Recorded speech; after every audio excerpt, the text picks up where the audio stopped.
By the way, and all praises to the Most High in Christ for giving us the spirit to come here, fellowship, and learn what His will is.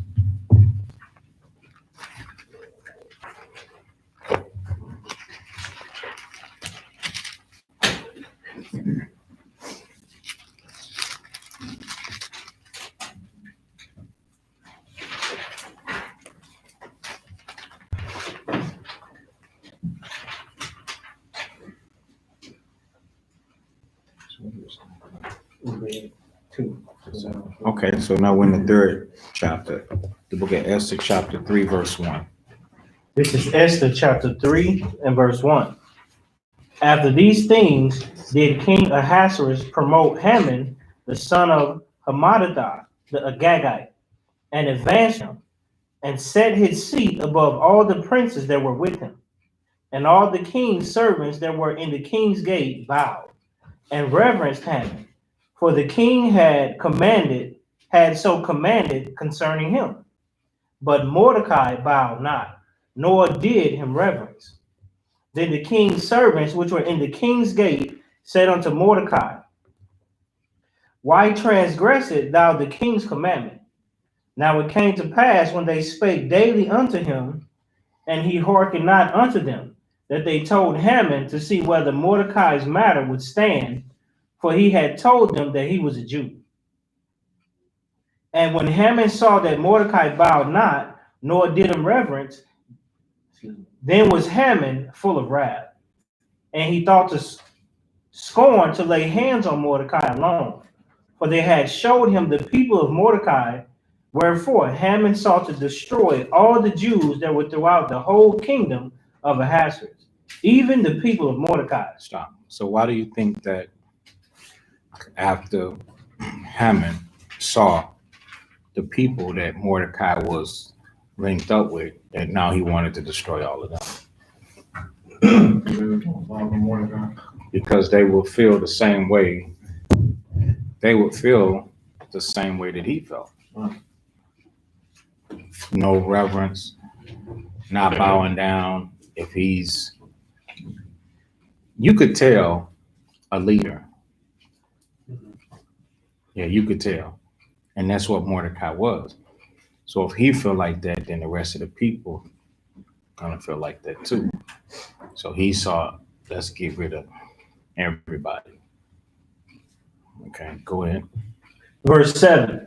And the first month, that is the month Nisan, in the 12th year of King Ahasuerus, they cast Pur, that is the lot. So Pur, that's like rolling dice. All right, go ahead. Before Haman from day to day and from month to month, to the 12th month, that is the month Adar. So that's a game that they were playing, dice. We call it dice, shooting dice. All right, go ahead. And Haman said unto King Ahasuerus, There is a certain people scattered abroad and dispersed among the people in all the provinces of thy kingdom. So now in conversation, his hatred is coming out, his discourse coming out, because he's been sitting here watching them. He despised that Mordecai. So Mordecai ain't coming at him. Mordecai just ain't a coward, bowing down, showing I'm afraid of you and your position and what you could do. He didn't have no coward, but kissing, boot licking attitude. You know, he looked them face to face. It's like, I'm not doing that. You do that. You a man, boy. You understand? Matter of fact, he probably treated him like, I'm actually your daddy. You know? So now Haman is gonna speak to Ahasuerus and look at the power of discord. Discord, man, that's why you gotta be mindful and careful of what you say about somebody to another person. Because this man ain't have no problem with these people here. These are the same people that he's just been taken care of. And it's going to lead to him having his mind changed. The influence of discord is a dangerous and powerful thing. And actually, the Most High hates a person that does that. So if you the type of person to where you will grab somebody's ear and start tugging on the lobe and like speaking on somebody else, you hated by God. Go to Proverbs 6. You gotta be really, really careful with that. That's something I fear and tremble, even when I have to discuss matters that pertain to somebody else. I don't discuss that situation with ease. I'm like being very cautious. Let me make sure that this is reasonable, acceptable, what I gotta say, and that the Most High, that I ain't crossing the line. Because a lot of times, people, you don't mind making it saucy, making it interesting, telling the details. All right. So I'll read it as Proverbs 6 and 12. A naughty person, a wicked man, walketh with a forward mouth. So it's all about what you're saying. He winketh with his eyes, he speaketh with his feet, he teacheth with his fingers. Poor example. Frowardness is in his heart. He deviseth discord. He deviseth mischief. So in his mind, he putting together mischief continually. He soweth discord. Therefore, his calamity shall come suddenly. And that's why a lot of people, things be happening unto you real swift. Bad things. And you're like, Dad, why did this happen unto me? You don't really realize it happened because of a conversation that you had. Now, you could be having a conversation about somebody that's wicked. Now, I'm gonna reach. I'm gonna go there. You could be having a conversation about somebody that's wicked, somebody that, they might have did the wrong thing, right? And you might be right in everything that you're saying. But what is the problem with that situation?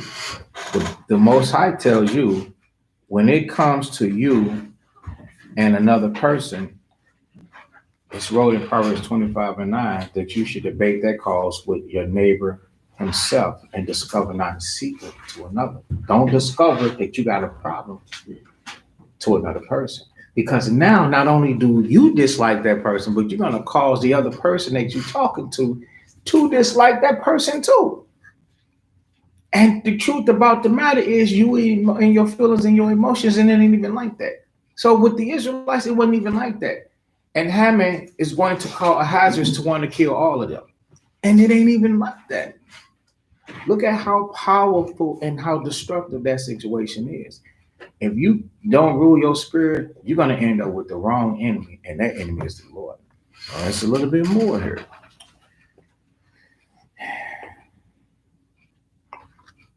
So it's Proverbs 6 and 15. Suddenly shall he be broken without remedy.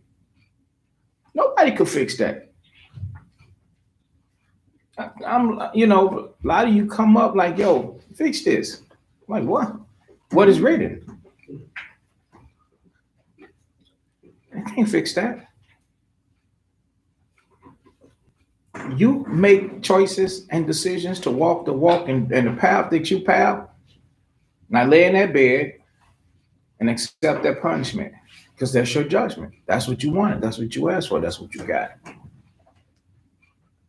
16, do what the Lord hate. Yes, 7 are an abomination unto him. Abomination is a wicked thing. And it's going to tell you what those 6 and 7 things is. A proud look.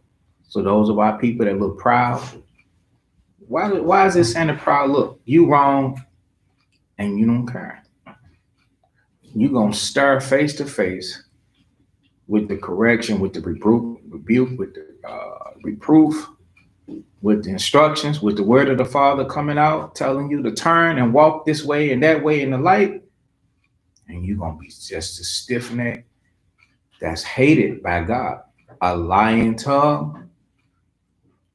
You say you didn't sin when you know that you are committing sins, things you breaking the Most High's commandments, guess what? The Most High don't like you to not own up. Hands that shed innocent blood. You into it with a person without a legitimate cause. Shalom, brother. And a heart, meaning a mind that you make up wickedness. You have bad plans, man.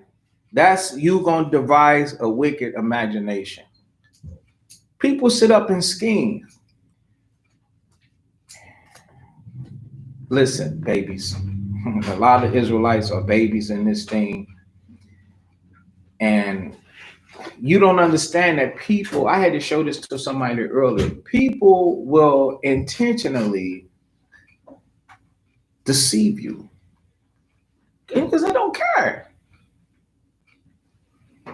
They don't care. The Bible says they lie where they lie and wait to deceive. They will wait. They will deceive you. They will mislead you. They don't care. Everybody don't have the same type of faith as somebody that has made a true commitment. Just because they hold the Bible does not mean for you to trust them. Stop putting your life on the line, because it'll turn you into a non-believer. You'll be so hurt by that. You'll be so hurt by it that you won't give God, the Lord, the Most High, a chance, because somebody came dressed like a preacher, a teacher, a minister, a preacher, a prophet, a pastor, somebody, a help. It's like the help come for you, but then they do something terrible to you, and you would never reach out for help again. That's why you got to move with fear of the Lord, cautious. You got to use your mind, use common sense. Please, use common sense. Always walk on the side of caution. It's okay to be cautious. Don't never just walk and jump into a situation. Oh, I'm so trusting, this is it. We did that when we didn't know this, and we failed every time. So now coming into this, Satan got something else. Now he dressed up with the book. He'll get you again. People will devise wicked imaginations to prosper their agenda, and they will hurt you by it. Now, feet that be swift in running to mischief, that means don't always be going and getting yourself in trouble. Always running with a crowd and they doing the wrong thing, running with one person and they doing the wrong thing. Okay? The Most High doesn't like that. You will be hated. I'm going with them. Who you with? The fam. You could spice it up all you want to. Oh, who you with? The fam. The fam is wicked. You with the fam. Oh, I'm with my cousin. I'm with my brother. Ain't your brother straight out there bad? When do we stop calling sin because it's a relative? That make you wrong too. It make your feet wicked too, in other words. Because every kind will cleave to its light. Every kind.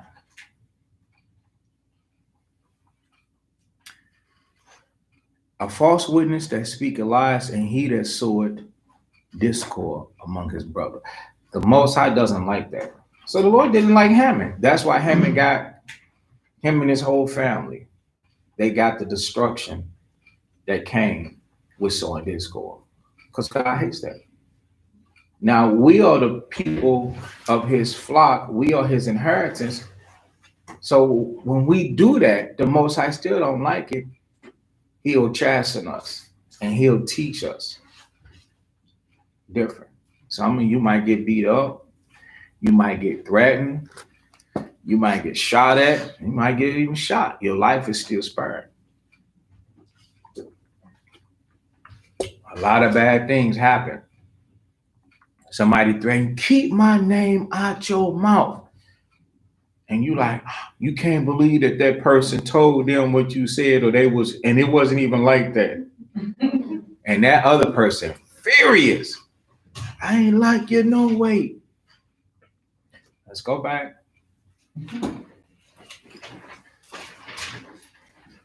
That's a serious thing. Do you notice we don't sit here and talk about other churches, camps, organizations, schools, brothers? It ain't even no need to, man. Because they ain't gonna like it.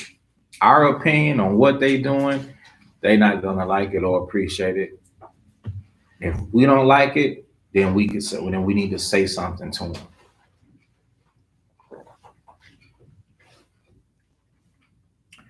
And not speak out in the air about them, and we didn't even address the matter. All right, so Esther chapter 3. Remember, we're going back to Haman, and he's gonna say something to Ahasuerus. We're in the 8th verse now. Go ahead, start there. Esther 3:8. And Haman said unto King Ahasuerus, there is a certain people scattered abroad and dispersed among the people in all the provinces of thy kingdom, and their laws are diverse from all people. Remember, having 6 months ain't tripped off nothing. We just gonna deal with the 6 months. He ain't tripped off nothing. He didn't care about that. As long as people, he himself, as long as they didn't go past his laws and things like that. So he didn't even care. Go ahead. Neither keep they the king's laws. Therefore, it is not for the king's profit to suffer them. Says who? Says him. Look at the power of discord. Go ahead. Right, and real quick, and then what law is Haman really saying they ain't keeping? Bowing down to him, because what kind of laws do Israel have? Righteous laws. They ain't been reported of stealing. You know what I'm saying? They actually probably some of the best people in all of these provinces. But because Haman didn't get bowed down, like the brother was saying earlier, because if Mordecai didn't do it and he was a leader, then okay, his people would be the same way. So he just threw that in there trying to be slick. It ain't that they being a cancer amongst the king's provinces. It's just the fact that he felt disrespected. So. And Israel, truth be told, it's a law not to do that. And I'm going to show it to you. Exodus 23.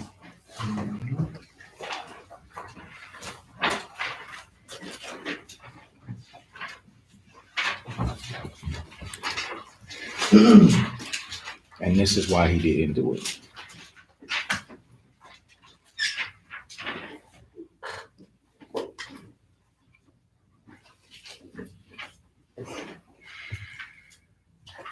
And 13, read that. This is the book of Exodus, chapter 23 and verse 13. And in all things that I have said unto you, be circumspect, and make no mention of the name of other gods, neither let it be heard out of thy mouth. See, remember, men during those times considered themselves to be gods. It wasn't just the idols that they made. So when the scripture is talking about gods, it's referring to, the literal idols that they made, and is referring to men too. Okay. How many of you watch the Vikings? I know I mentioned that before. You watched a little bit of it. So remember, Ragnar's bloodline was supposed to be straight descendants from their god Odin, which made them gods. You understand? And so therefore, they were like made men untouchable, to where you wasn't supposed to mess with those men. You weren't supposed to try and kill them and things like that. Oftentimes people did go to war with them, but they lost. The pictures, Hollywood made you lose because you were fighting up against a god. Eventually they end up dying, but they got their point across in making the character a real strong, impressionable person to be reverenced and to be feared. This is what this is talking about. So Haman was applying that. So when it's referring to don't make any mention, you're not supposed to have so much fear and reverence for these men to where you lift them up to where you're not even listening until the prophets prophesy against these kingdoms, because these are the gods of these kingdoms. So if you think that these gods are great, you also think that these kingdoms are magnificent to enough to where they shall not fall. You reverence these, excuse me, you have respect and you reverence these kingdoms. All right. So that's that's the deal. And that's the law that he was breaking against Hammond, because their laws were so diverse that it was his wisdom and understanding, according to Deuteronomy 4, that they didn't have a problem or issue in the land. But Hammond had a problem being promoted and exalted. Okay, go ahead. This is Esther chapter 3 and 9. If it please the king, let it be written that they may be destroyed. And I will pay 10,000 talents of silver to the hands of those that have the charge of the business, to bring it into the king's treasury. And the king took his ring from his hand and gave it unto Haman, the son of Hammedatha the Agagite, the Jews' enemy. And the king said unto Haman, the silver is given to thee, the people also, to do with them as it seemeth good to thee. Then were the king's scribes called on the 13th day of the first month. And there was written according to all that Haman had commanded unto the king's lieutenants, and to the governors that were over every province, and to the rulers of every people of every province according to the writing thereof, and to every people after their language. In the name of King Ahasuerus was it written and sealed with the king's ring.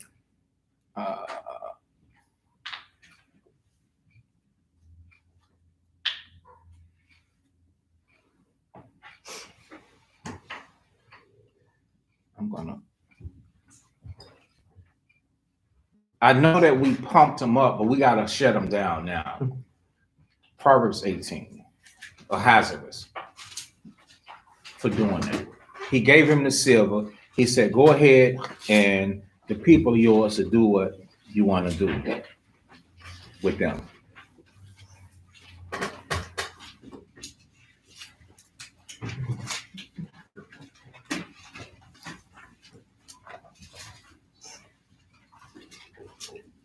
Proverbs 18 and verse 13. This is the book of Proverbs, chapter 18 and verse 13. He that answered a matter before he heareth it, it is folly and shame unto him. He that answereth a matter before he heareth it, it is folly and shame unto him. Ahasuerus, he heard it, but he heard what? He heard one side. So did he really hear the matter? But he gave an answer and gave a response and said, the silver is yours and the people go ahead and destroy it. So for real, what type of man is he? A man full of folly and full of shame. I just wanted to put that out there because in the beginning, yeah, we do talk about him and how he put out his stimulus package and how he put out his reparations and how he put out his money and splurged, because that's the money that he had. He did that to please and to enjoy himself. But he let somebody come up to him and talk about killing his servants that he ain't even have a problem with. And in a conversation, he didn't make a diligent inquisition. Let's show that against our laws. Go to Deuteronomy.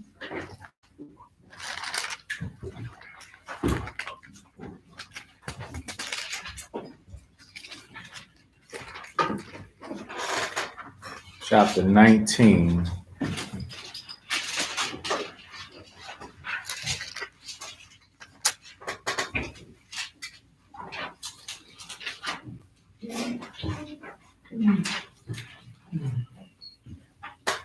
or Deuteronomy, yes, 19 and 15.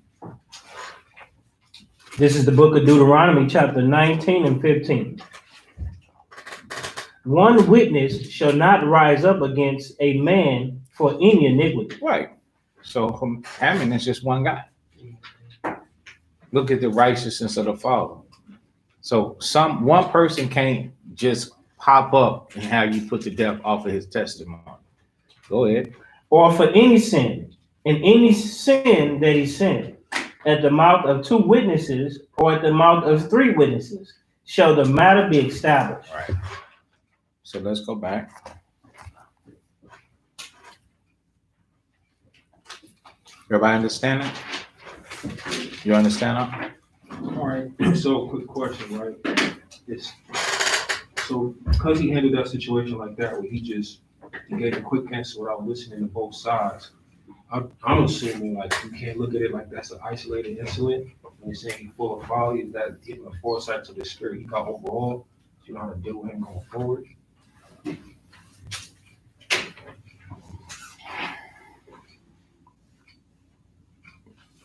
One more time. Okay. So to say that that's an isolated incident, that's the only incident that Hammond is bringing up. That's what he's talking about. What he's talking about, he's just speaking in general, testifying that the people don't listen to those laws. They don't follow your laws. But that's not true. That's a slander. They do follow the laws, because if they hadn't followed the laws, Ahasuerus wouldn't have tolerated them. Remember, the same laws that we got now are the same laws that they had. So obeying the powers that be and being in subjection, the Most High always taught Israel to be in subjection. Like even when they were to go into Babylon, the Lord had Jeremiah to teach the Israelites that they would have to obey Nebuchadnezzar, the king of the Babylonians, and they would have to bow their necks down under his yoke. And if they didn't, then they would deal with him and they would end up getting death. So it ain't no situation where the Lord told us to ever rebel. So these Israelites that was in Shushan and in all those provinces had leadership to where they had the commandments of the Most High, which naturally is going to have you walking in anything that anybody else could make up. The only thing that you could not do was go against their laws. I mean, the only thing that you could not do is, like, if they create a law to eat swine flesh, then you can't eat the swine's flesh. But the thing that you got to understand is it's the Most High, the powers that be, they are ordained of God. So the Most High will make it so to where you could live. It's harsh, but you could live, right? So I don't know if I'm kind of answering it, but to render him a man with shame and folly, yes, because the situation was he let somebody come up to him, have this conversation, regardless of how long it took. And the conclusion was he didn't even hear from the people. He took the witness of his, captain or whoever this guy is to him, right? Mm-hmm. And said, kill thousands or hundreds of thousands of people. That's a lot of people. Right. I understand. Right. So if you're asking somebody, brother, to commit genocide, to kill your own people, because our people was at this point his people, because he was responsible for provisions and taking care of us and stuff like that. So now we become his people. Remember, all the nations, it tells us that in the Maccabees, that these kings be claiming to be one people. So if you one people with us, then that means you're going to claim us to be your people. Remember, they always give us their names. And when they give us their names, that's a signet of ownership, just like a woman. A woman, you get married, the woman takes your name. Now you're like, okay, I own you, woman. You're my possession. You're my woman. That's why you call after my name. So these nations, they would always change our name. They would take possession of us. They would treat us like their possession, like they own us. So I know the reality that we don't like it, but those are the consequences for our disobedience for the stuff that we did. Now, of course, people don't think it's fair or it's right. Talk to God. It's wrote. So if you're gonna believe in the Bible, you can't shut it and then believe in it. You have to open it up and read it, and then make an assessment whether you're gonna believe in it. And that's just a choice that you got to make. So having made that choice to believe, that's what's wrote in the scriptures. So when these people take possession and they have us captive, they're responsible for us. So he had a civil duty to come out to the civilians and do a thorough investigation, a diligent inquisition to see and examine himself before he just order a mass bombing on thousands of people. He was going to kill thousands of people, man. Israelites were scattered throughout 127 cities. That's a lot, bro. This man conquered the world during his time. And Hammond, in a conversation, sat down and had a meeting with him and said, they don't listen, kill them all. He said, okay. Shit, brother, how is that not folly? So he's not as wise and smart as we give him to just because he had money. A lot of times people will let money, they'll let money trump. They'll let money distort their understanding. Remember, money is the root to all evil. So you go behind the money, you're gonna find some wickedness. And that's what we just found right here. All right, so let's continue.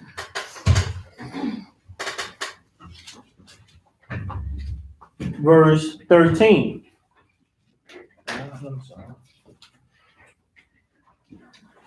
And the letters were sent by post into all the king's provinces to destroy, to kill, and to cause to perish all Jews, both young and old, little children and women, in one day, even upon the 13th day of the 12th month, which is the month Adar, and to take the spoil of them for a prey. Bro, you're not hearing this.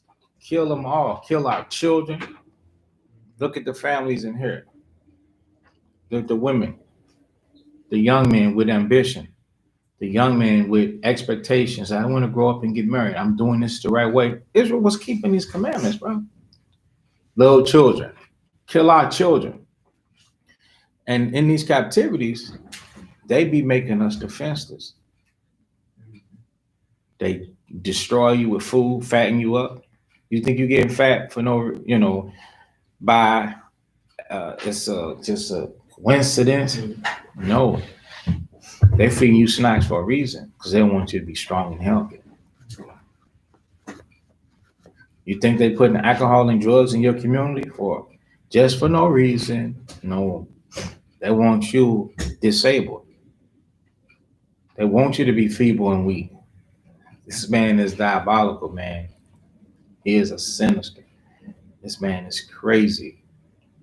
All that is by design. Fry your food so you get fat, and he'll bake his and let all the oil strip off. But now the thing is, like I said, do all this in one day. So they had no mercy. And then take all their stuff. So when they would do that stuff to us, they would take all our possessions, and then you wonder why there was nothing ever left down from your grandparents to give to your parents to give to you, or your great-great-grandparents to give it to your great-great-grandfather that will give it to his son, which is your great-grandfather, who will leave it to his son, which was your father, and then your father leave it to you. Our fathers in here, nobody left us anything. You see, so they would always kill and destroy us and take our possessions for a prey. And then turn around, when they'll be wealthy, they would die and leave their funds to an orphanage, some type of charity, some type of non-for-profit. They don't say, we'll take these millions and build the ghetto. I can't use them. Give them to a less fortunate situation. Who's less fortunate than we are? Who's less fortunate than the Israelites? Nobody is less fortunate to us. They never do that. They take that money and sit on it before they give it to you. These people are very terrible type of people. And take the spoil of them for yourself. Pray is like if you like you've killed something and now you're gonna go and eat your kill. Whether it's a deer you hunted, elk, whatever it is, a fish you caught, take all of that stuff and now take it for yourself. And most of the time our bodies would just be laid out. Think the person that killed you gonna come bury you? You're not finna bury you, bro. It would take another righteous Israelite to come forth, or to somebody that survived to come and hide bodies. That's what happened in Nineveh. That's why that was one of Tobit's things. He would go and take the bodies. Let's get that for them out. Go to the book of Tobit. They don't care about you. They're dead bodies, man. They'll take your stuff, rip you off, shoes off your feet, the stuff out of your house. In the Apocrypha.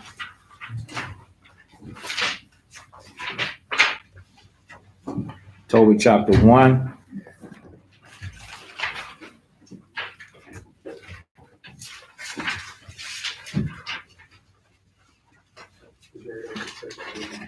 And we'll start at verse 9.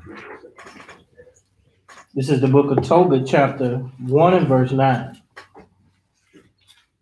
Furthermore, when I was come to the age of a man, I married Anna of mine own kindred, and of her I begat Tobias.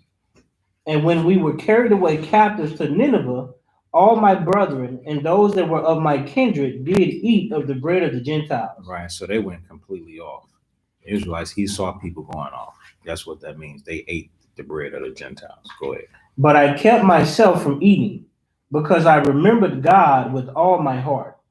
And the Most High gave me grace. So that was an example of saying, like, if they create certain things and have you to try and do them, you're not to do it. You got to do what the Most High tell you to do. So because he remembered the Most High. So Israel, no matter what, you always got to remember the Most High. Go ahead. Verse 13. And the Most High gave me grace and favor before Enemizar, so that I was his purveyor. And I went into Media. A purveyor is a purchaser, a buyer, a person that goes out and they buys in bulk. Okay, go ahead. And I went into Media and left in trust with Gabriel, the brother of Gabrias, at Rages, a city of Media, 10 of silver. Now when Enemizar was dead, Sennacherib his son reigned in his stead, whose estate was troubled. And he was a demon. That I could not go into Media. And at the time of Enemizar, I gave many alms to my brother. I didn't get that. Could you try again? Demon. Go ahead. And gave my bread to the hungry, and my clothes to the naked. And if I saw any of my nation dead or cast about the walls of Nineveh, I buried him. And if the king Sennacherib had slain any, Because he was a demon. Go ahead. when he was come and fled from Judea, I buried them privately, for in his wrath he killed many. Because he was a demon. Go ahead. But the bodies were not You found. see, so he was killing them and the bodies were not found. The people was not burying us. Go ahead. When they were sought of for the king. So he's like, wait a second. I know I killed 3 people here. They're supposed to be right here. Where are all the people that I'm killing? So he would come back looking for these dead bodies. This is how crazy. Y'all got to know this. Y'all have to remember this. This is how horrifying they are. And this is the more reason why you got to discipline yourself with applying the scriptures so that you can overcome. Because if you do that, it's going to be served real cold, heartless, without a thought. Notice history, notice stuff, notice is how they are, and they do not change. Go ahead. Verse 19. And when one of the Ninevites went and complained of me to the king that I buried them. So what did he want? What they complained to the king? Oh, this man is burying them. They actually wanted this lewd behavior of rotten. Y'all ever smell the cadaver? A dead body stinks, bro. You smell a dead dog? It stinks. Something dead stinks. Just imagine a whole human being rotting, stinking. It's terrifying. That's why you got to bury it deep so that the fumes do not come through the dirt. That's why they come up with 6 feet deep. Because I'm going to tell you something. It'll stink. You can put it in this wall. That thing will reap this whole house of you. Be foul. You can smell. It'll stink so bad you can smell it outside. If it's a dead body in this house and you all pass it, it'll stink so bad you can smell it outside.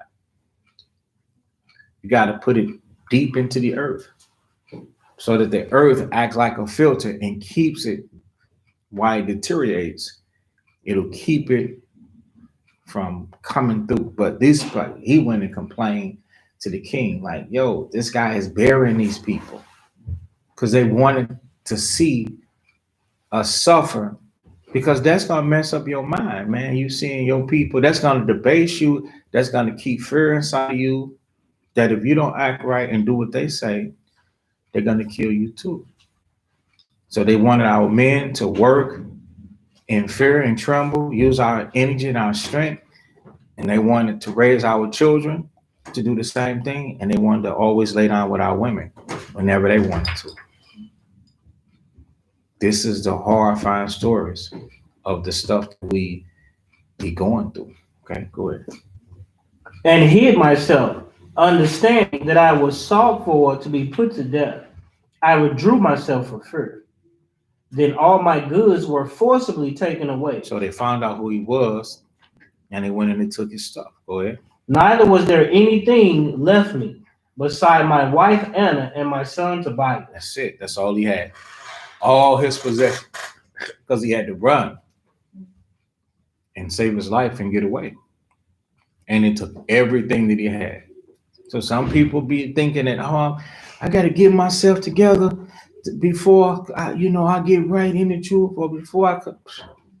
That's your mind thinking that you got to have a certain. You ain't never got to that level.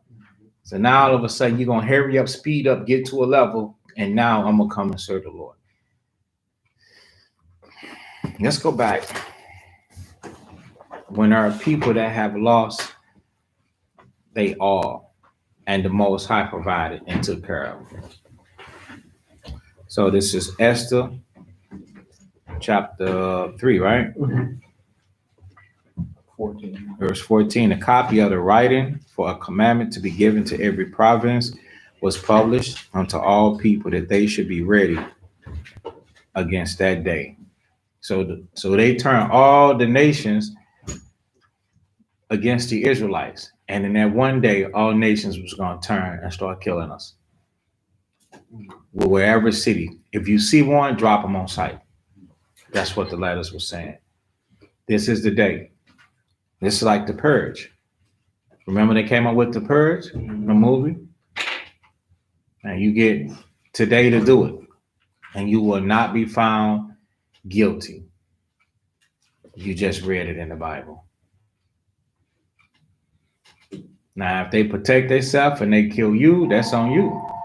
But go ahead and purge. The post went out, being hastened by the king's commandment. So he's guilty too. And the decree was given in Shushan the palace, and the king and Haman sat down to drink. But the city Shushan was perplexed. It's like, huh? Wait a second, what was we just kicking with these people? These are our folks. We love them and they love us. What's wrong with you, King Ahasuerus? Let's look up the word perplexed.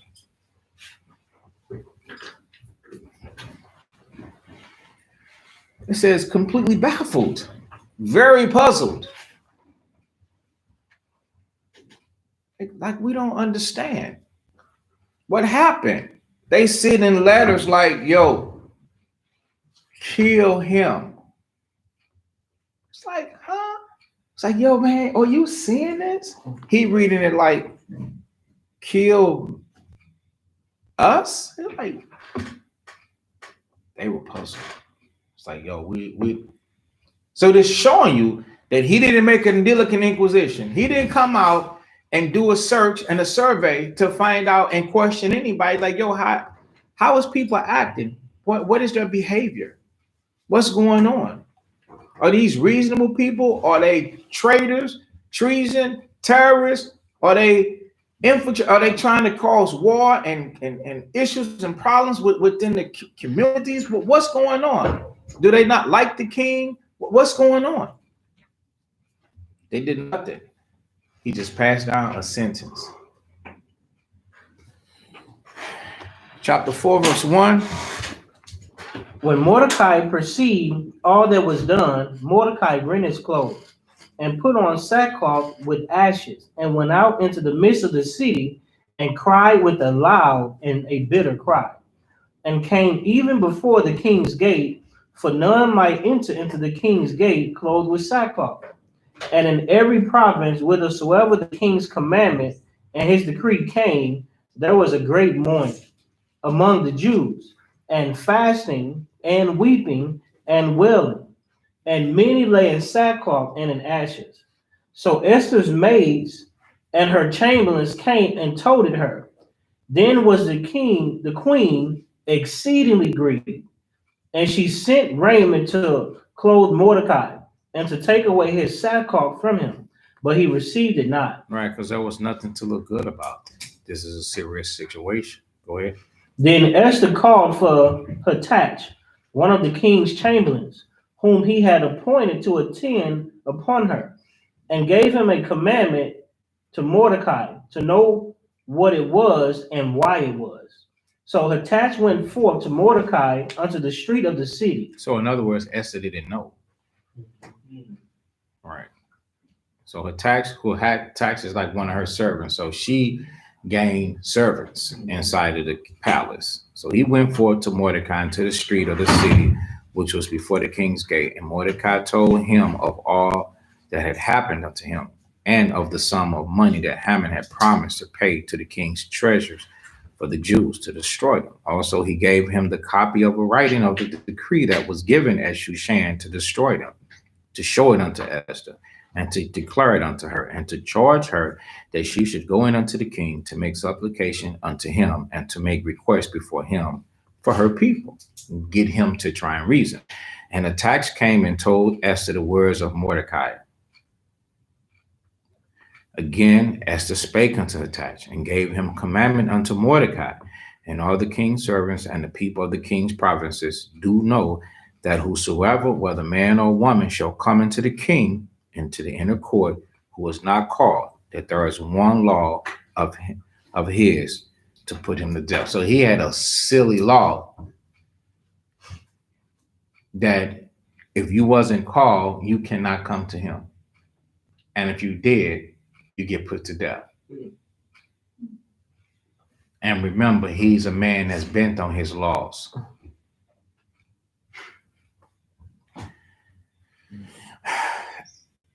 Except such to whom the king shall hold out the golden scepter. So if he hold it out to you, then you're going to be forgiven, and you can proceed, that he may live. But I have not been called to come in unto the king these 30 days. And they told to Mordecai Esther's words. Then Mordecai commanded to answer Esther, think not with thyself that thou shalt escape in the king's house more than all the Jews. For if thou altogether holdest thy peace at this time, then shall their enlargement and deliverance arise to the Jews from another place. This is a woman holding down faith. She said, we're going to be delivered regardless. But as for you, don't think that you're going to escape by trying to do this. So she didn't get such afraid, and he didn't get afraid to the point to where he like, this is our only chance. It's messed up. A lot of times the enemy, Satan, will continue to change the circumstance and the narrative in front of you over and over and over, having you puzzled, perplexed, having you confused, causing you stress, causing you anguish of heart, vexation of spirit, all of these type of things. When you supposed to remember the Most High, keep the faith, strive, constantly endure, hope and pray, and know that the Most High is gonna rescue, keep His word, and come through for you. A lot of times you cannot endure. A lot of people don't endure tribulation. They just give in into the narrative that was created and think the worst and feel the worst. And then, you know, it goes two ways. Sometimes the Most High will come through and then you feel bad. And sometimes the Lord won't come through. The reason is because you didn't believe. Remember how the apostles, they was dealing with Christ, and he was saying, because of your unbelief, they were trying to do something that they didn't even believe in. That's going to hinder you every time. You have to believe in what you feel and what you know is true and right and what you're trying to do, regardless of the attack. You got to believe, regardless of the attack. All hell could be falling and breaking out. You got to continue to be trying to fight and claw, knowing that, okay, sooner or later, this thing going to break. The Most High is going to come through, even though fear might come. You got to then cast it back out and be trying to find a better way to continue to be stronger, to fight the fight, and try to bring a solution and a problem to the situation that's at hand. And the Most High will, with that, make a way for you to escape and then come through, and you be like, all praises to the Most High. And when that happens, don't be like, oh, I made it happen because I had to fight this hard fight. If it was of the Lord, it wouldn't be hard. Who said that? Why do you think because when it comes from the Most High, it's not supposed to be hard? It ain't going to be hard. The Bible says acceptable men in the furnace of adversity. So the Lord will put you through adversity to prove you, to dent you, to make you hard. You're supposed to be a good fighter and a good soldier in your house shot. So you're supposed to know how to fight these things, because guess what? Everybody that you're supposed to help is going through the same thing. And if you don't know how to handle a situation, what you going to tell that brother or tell that sister? There's nothing you can say, nothing you can do. You ain't got nothing for them. You're the type of person to tell them it's going to be okay. That's the same thing as saying be warm and filled.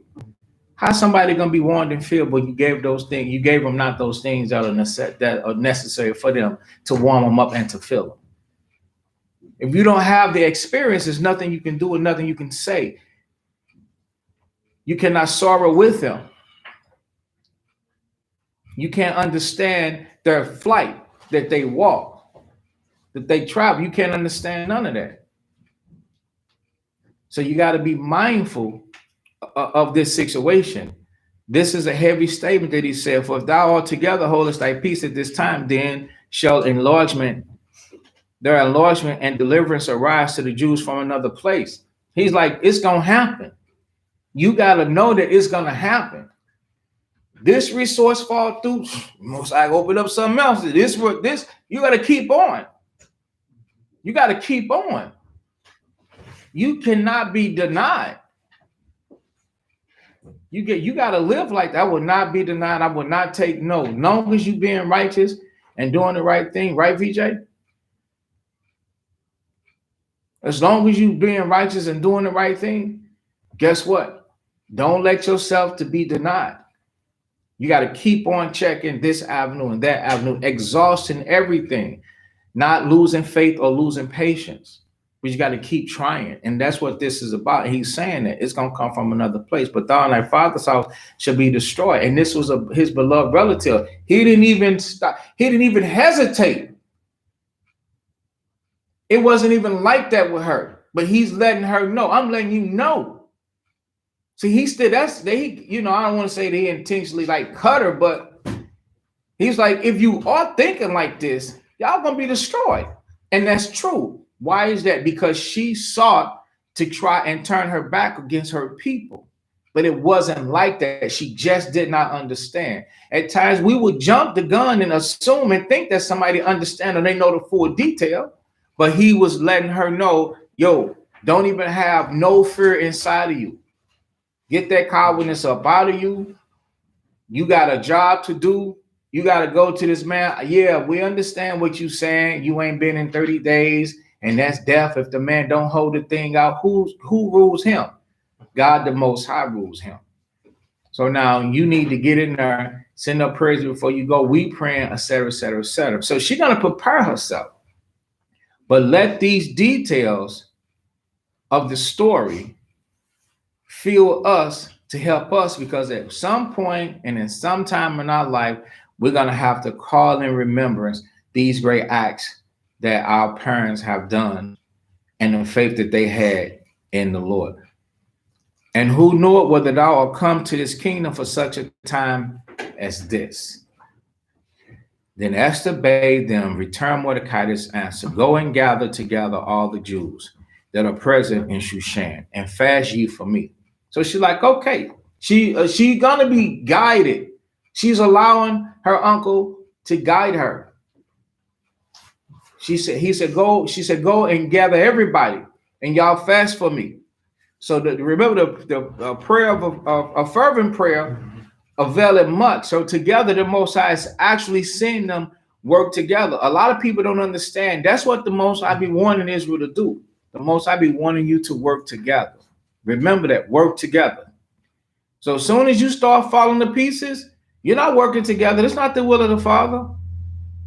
The Bible says that we're supposed to be fitly and neatly joined together, compacted.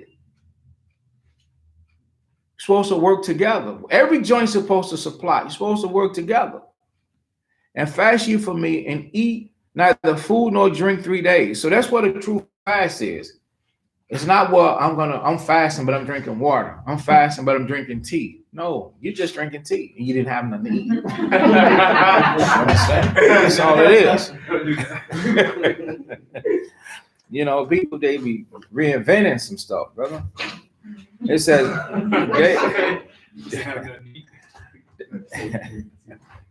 day nor night. And I also, and my maidens will fast likewise. And so will I go unto the king, which is not according to the law. She brought that back up. And if I perish, I perish. You ain't gonna perish, baby. Go ahead. So Mordecai went his way and did according to all that Esther had commanded him. Go ahead. Chapter 5:1. Now it came to pass in the 3rd day that Esther put on her royal apparel and stood in the inner court of the king's house, over against the king's house. And the king sat upon his royal throne in the royal house, over against the gate of the house. And so it was, when the king saw Esther, the queen, standing in the court, that she obtained favor in his sight. And the king held out to Esther the golden scepter that was in his hand. So Esther drew near and touched the top of the scepter. Then said the king unto Esther, what wilt thou, Queen Esther? And what is thy request? It shall be given thee to half of the kingdom. And Esther answered, if it seem good unto the king, let the king and Haman come this day unto the banquet that I have prepared for him. Then the king said, cause Haman to make haste, that he may do as Esther had said. So the king and Haman came to the banquet that Esther had prepared. And the king said unto Esther at the banquet of wine, what is thy petition? And it shall be granted thee. And what is thy request? Even to the half of the kingdom, it shall be performed. Then answered Esther and said, my petition and my request is, if I have found favor in thy sight, in the sight of the king, and if it please the king to grant my petition and to perform my request, let the king and Haman come to the banquet that I should prepare for them. And I will do tomorrow as the king has said. Then went Haman forth that day joyful and with a glad heart. But when Haman saw Mordecai in the king's gate, that he stood not up, nor moved for him, he was full of indignation against Mordecai. Nevertheless, Haman refrained himself. And when he came home, he sent and called for his friends and Zeresh his wife. And Haman told them of the glory of his riches and the multitude of his children, and all the things wherein the king had promoted him, and how he had advanced him of the princes and servants of the king. Haman said, moreover, yea, Esther the queen did let no man come in with the king unto the banquet that she had prepared but myself. And tomorrow am I invited unto honor also with the king. Yet all this availed me nothing, so long as I see Mordecai the Jew sitting at the king's gate. Then said Zeresh, his wife, and all his friends unto him, let a gallows be made of 50 cubits high, and tomorrow speak unto the king that Mordecai may be hanged thereon.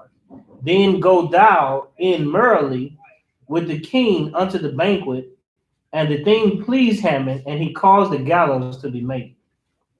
Chapter 6 and 1. On that night could not the king sleep, and he commanded to bring the book of records of the chronicles, and they were read before the king.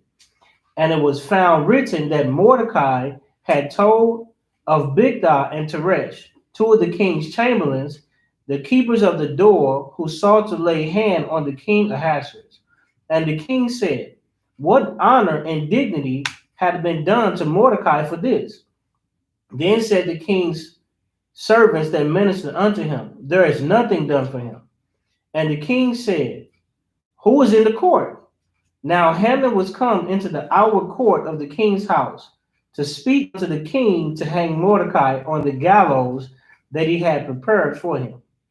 And the king's servants said unto him, behold, Haman standeth in the court.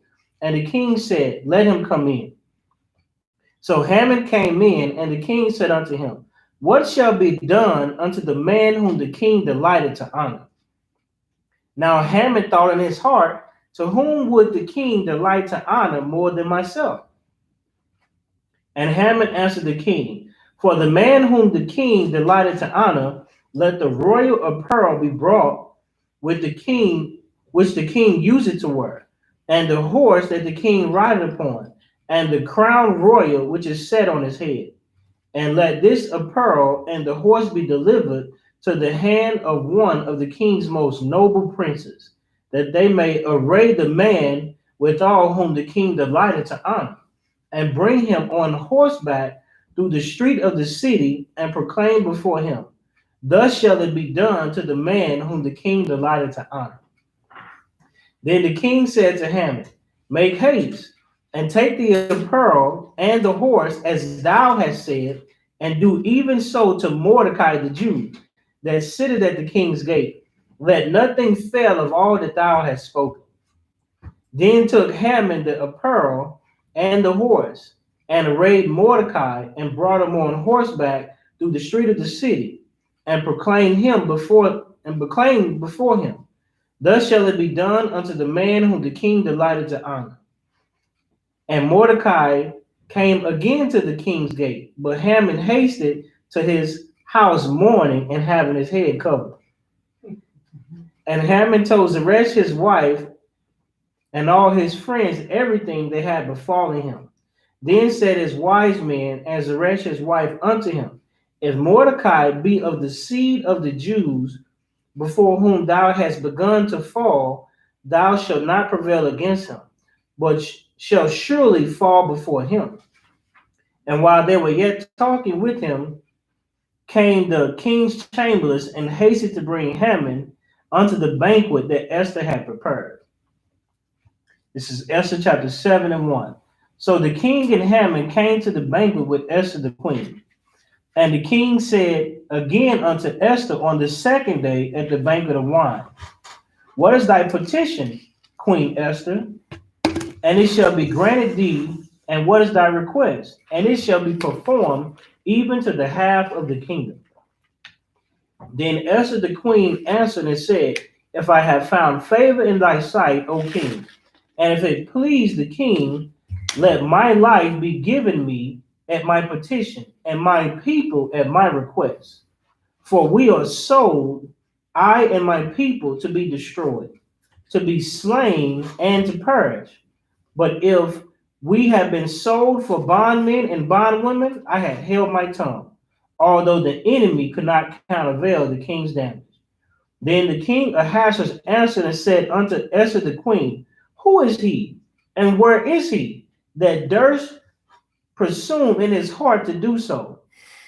And Esther said, the adversary and enemy is this wicked Haman. Then Haman was afraid before the king and the queen.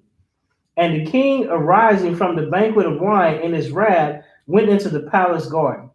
And Haman stood up to make request for his life to Esther the queen, for he saw that there was evil determined against him by the king. Then the king returned out of the palace garden into the place of the banquet wine. And Haman was befallen upon the bed whereon Esther was. Then said the king, will he force the queen also before me in the house? As the word went out of the king's mouth, they covered Haman's face. And Harbona, one of the chamberlains, said before the king, behold also the gallows 50 cubits high, which Haman had made for Mordecai, who had spoken good for the king, standing in the house of Haman. Then the king said, hang him thereon. So they hanged Haman on the gallows that he had prepared for Mordecai. Then was the king's wrath pacified. This is Esther chapter 8 and 1. On that day did King Ahasuerus give the house of Haman, the Jews' enemy, unto Esther the queen. And Mordecai came before the king, for Esther had told what he was unto her. And the king took off his ring, which he had taken from Haman, and gave it unto Mordecai. And Esther set Mordecai, and gave it Mordecai, and Esther set Mordecai over the house of Haman.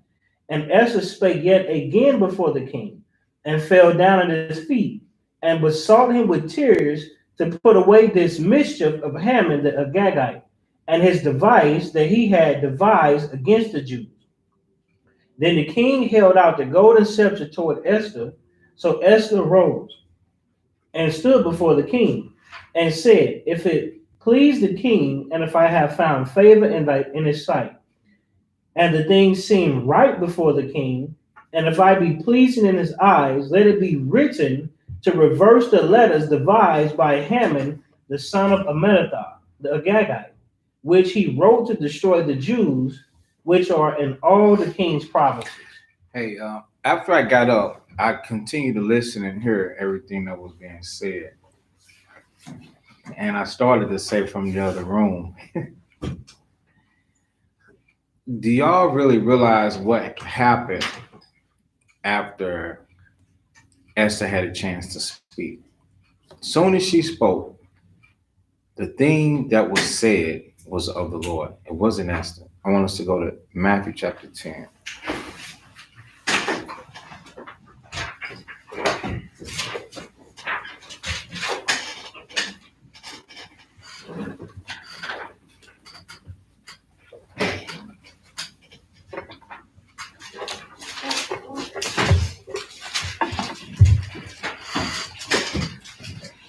Matthew chapter 10 and verse 18.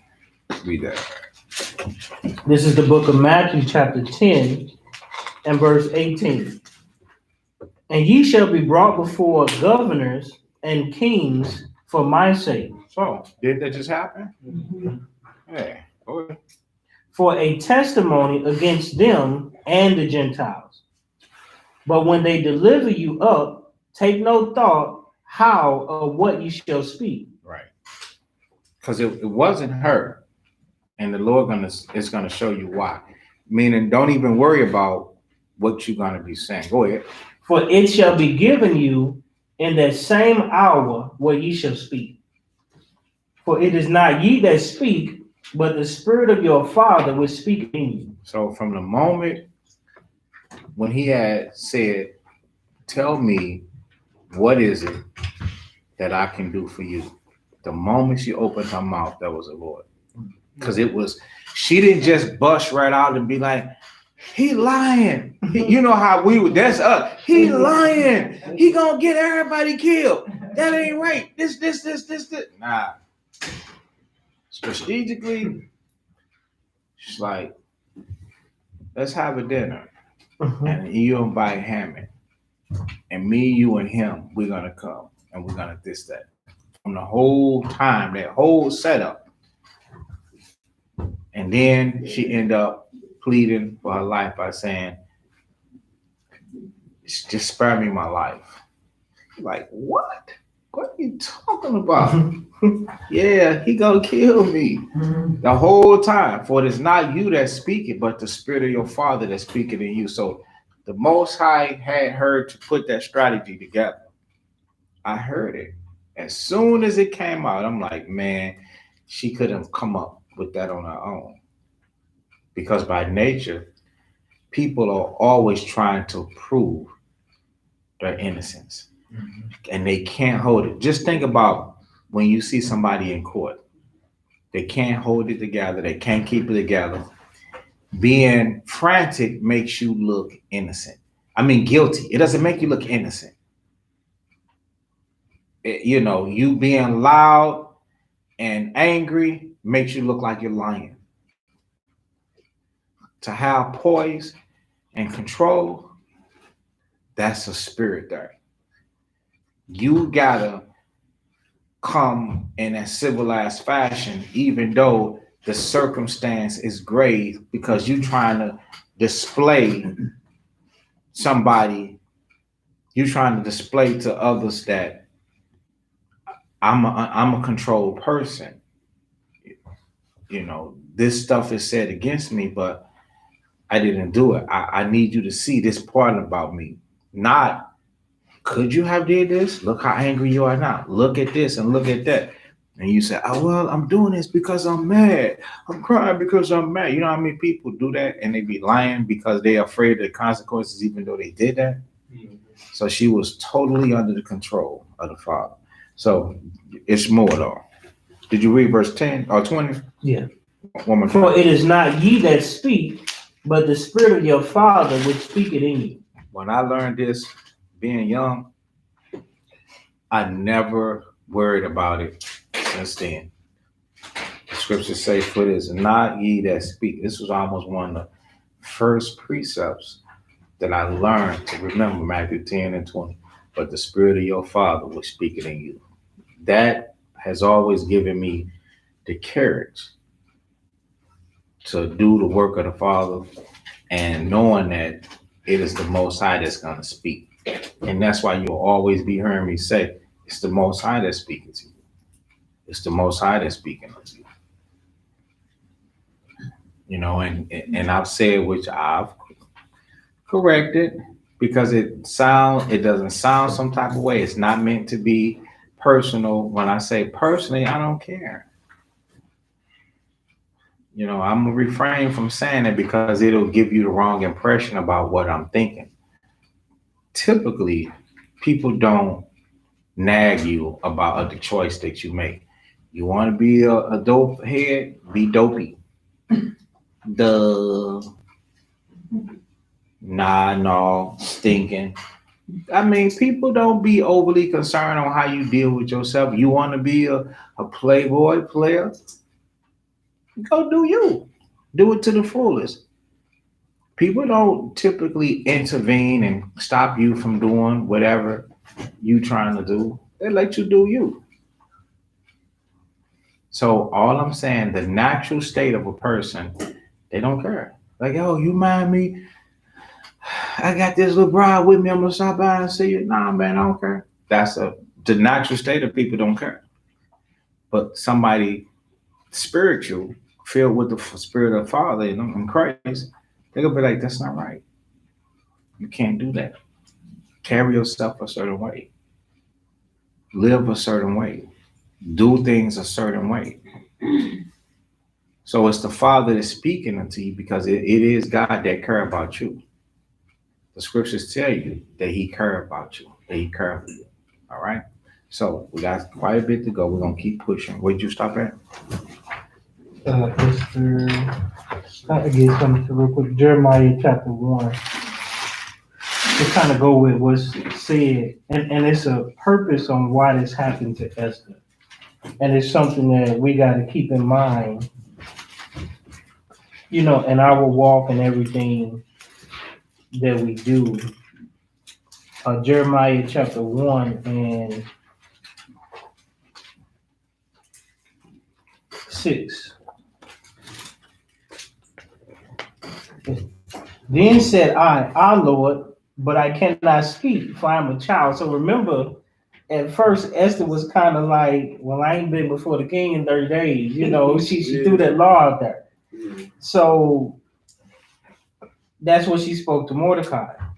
Verse 7, but the Lord said unto me, say not, I am a child, for thou shalt go to all that I shall send thee, and whatsoever I command thee, thus shalt thou speak. So the same thing, Jeremiah had a similar situation, not that he was running from, but the same way that Mordecai had to go right back and redirect Esther and just say, listen, this is what you got to do. You got to do it. You know what I'm saying? Don't be afraid, regardless of what happened. This is what you got to do. So Esther, from the beginning, when we read, Mordecai taught her. He raised her. And what did she have? She always had an obedience about her. That's why, that's what made her so favorable in the king's eyesight. It was that obedience, as well as the fact that she didn't really need anything.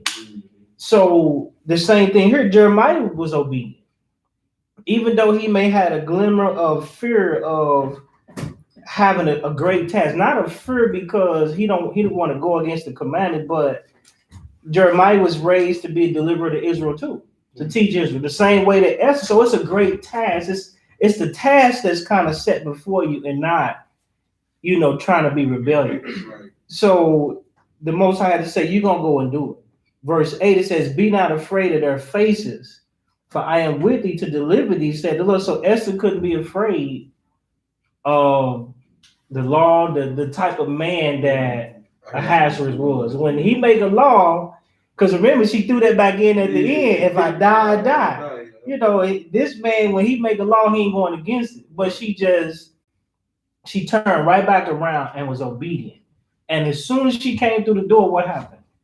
She got that scepter stuck out. Yeah. Do you think that scepter would have got stuck out if she'd have hesitated? It took the exact disobedience, and that's what we got to have in this walk. We got to be obedient. When the Most High tell us to do something, we got to do it right away. If we hesitate or we take our time, then you might not get a scepter stuck out to you. Might get something else. Right. You know what I'm saying? So if Esther would have hesitated in the slightest bit or went to the left or to the right, just the smallest bit, then that situation wouldn't have worked out for her. Neither, and then it would have brought some type of kickback. So verse 9, it says, then the Lord put forth his hand and touched my mouth, and the Lord said unto me, behold, I have put my words in thy mouth. So even in Jeremiah's time, look at it. So when the brother brought out that everything that she said came directly from the Most High down to the T, the way she brought it to him, if I have found favor in thy sight, you got favor in this man's sight. You the queen. And then look at the way that the Spirit of the Most High spoke through it. He said, what is your request? Even what? Half of the kingdom. He ready to give up half the kingdom. So anything she would have named, she would have got because of her obedience.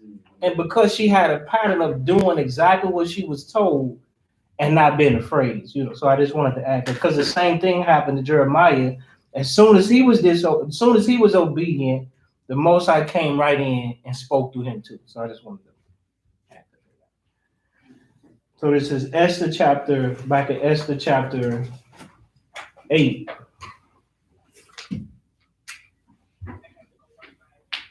And verse 6. This is Esther 8 and 6. For how can I endure to see the evil that shall come unto my people? Or how can I endure to see the destruction of my kindred? Then the king Ahasuerus said unto Esther the queen, and to Mordecai the Jew, Behold, I have given Esther the house of Haman, and him they have hanged upon the gallows, because he laid his hand upon the Jews. Write ye also for the Jews as it liketh you. So he's giving her a response, telling her what to do now.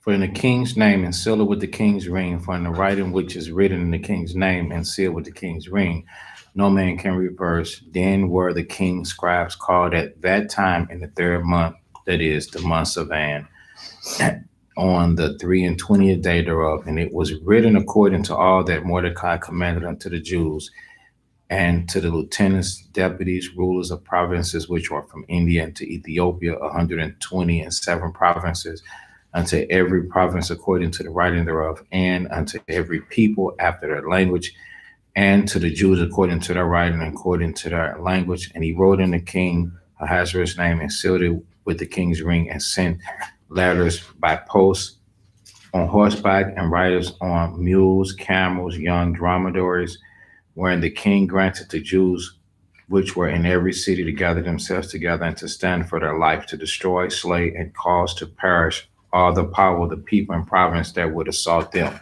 So protect yourselves, both little ones and women, and to take the spoil of them for a prey. Upon one day in all the provinces of King Ahasuerus, namely upon the 13th day of the 12th month, which is the month of Adar. So anybody that thought about stepping up, they're going to try and take advantage of that letter, even though it's being voided. So they themselves can get knocked down. So verse 13, Esther 8 and 13, the copy of the writings for a commandment to be given in every province was published unto all people, and that the Jews should be ready against that day to avenge themselves on their enemies. So the post that rode upon mules and camels went out, being hastened and pressed on by the king's commandment, and the decree was given at Shushan the palace. And Mordecai went out from the presence of the king in royal apparel of blue and white. Looked like he was in a GA shirt. John had a GA and Israel under the bottom.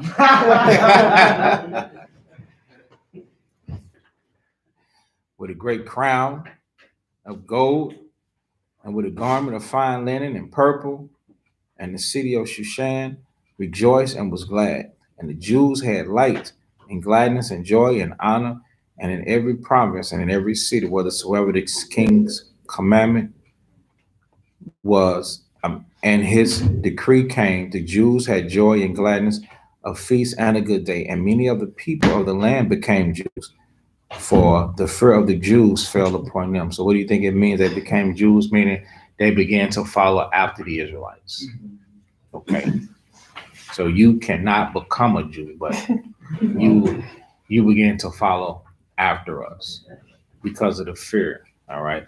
So chapter 9, now in the 12th month, that is the month of Adar, on the 13th day of the same, when the king's commandment and his decree drew nigh to be put in execution, in the day that the enemies of the Jews hold to have power over them, that it was turned to the contrary, that the Jews had rule over them that hated them.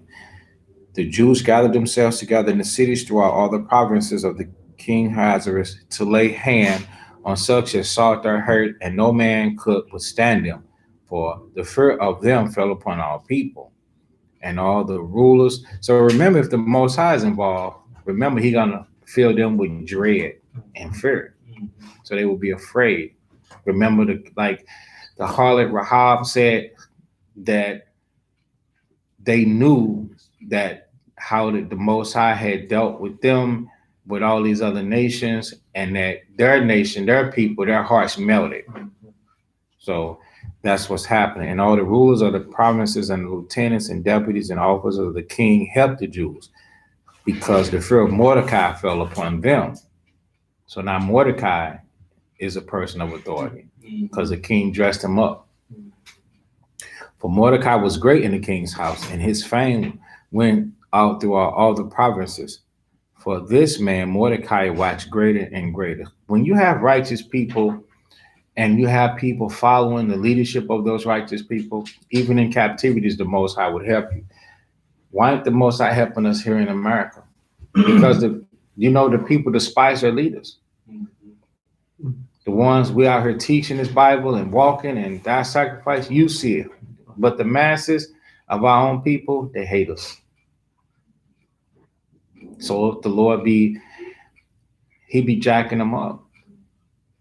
Their cities be getting with storms. I can't. Their cities be getting plagued with storms. They have sudden death, calamities, all type of illness and problems, incarcerations, and the whole thing. And they just will not take a moment to actually humble themselves to say, God is true and I'm not right. They won't do it. But here in the midst of all of this, the Most High turned all this stuff around for them to where people was targeting them, set them up to be killed, and the Most High turned all that around. So thus the Jews smote all their enemies with the stroke of the sword and slaughter and destruction, and did what they would unto those that hated them. And in Shushan the palace, the Jews slew and destroyed 500 men. And Pashandatha and Dalphon and Aspatha and Poratha and Adalia and Ordalatha and Parmashta and Arsa and Arda and Vajazatha, the 10 sons of Haman, the son of Hamadatha, the enemy of the Jews, slew they. And on the spoil laid they not their hand. And on that day, the number of those that were slain in Shushan, the palace, was brought before the king. Brought before the king. So just imagine them sons hanging, 10 of them, stretched all one end or the other, bodies just swinging. And the king said unto Esther the queen, the Jews have slain and destroyed 500 men in Shushan the palace, and the 10 sons of Haman. What have they done in the rest of the king's provinces? Like Israel was treacherous. Now what is thy petition? And it shall be granted to thee. For what is thy request further? And it shall be done. Like, how much more can I please you? Then said Esther, if it please the king, let it be granted to the Jews which are Shushan to do tomorrow also according unto this day's decree, and let Haman's 10 sons be hanged upon the gallows. And the king commanded it so to be done. And the decree was given at Shushan, and they hanged Haman's 10 sons. For the Jews that were in Shushan gathered themselves together on a 14th day also of the month of Adar, and slew 300 men at Shushan, but on the prey they laid not their hand. But the other Jews that were in the king's provinces gathered themselves together and stood for their lives and had rest from their enemies, and slew of their foes 75,000. That's a great slaughter. So this is Esther chapter 9 and the end of 16. But they laid not their hands on the prey. So if they not laying their hands on the prey, that's showing you that they not desperate and overly oppressed to where they don't have nothing. They wasn't stripping the people of their earrings and gold and coins out of their pocket and ravishing and running up in their houses and stuff like that. They wasn't doing that. So that shows you that they had. But when it was reversed, the greed of the Edomite Haman, they was going to have those people to take our stuff. Look at the difference in nature. Whenever you read that they didn't lay their hands on the spoil, it shows you that the Most High is showing that they had restraint and that they had something and that there was no need for them to do that. It's not about that. It's a principle involved. This is not a robbery. This is a murder. Don't make it a robbery too.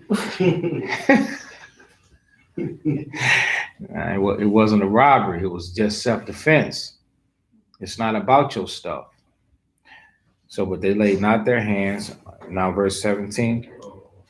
And on the 13th day of the month of Adar, and on the 14th day of the same, rested they and made it a day of feasting and gladness.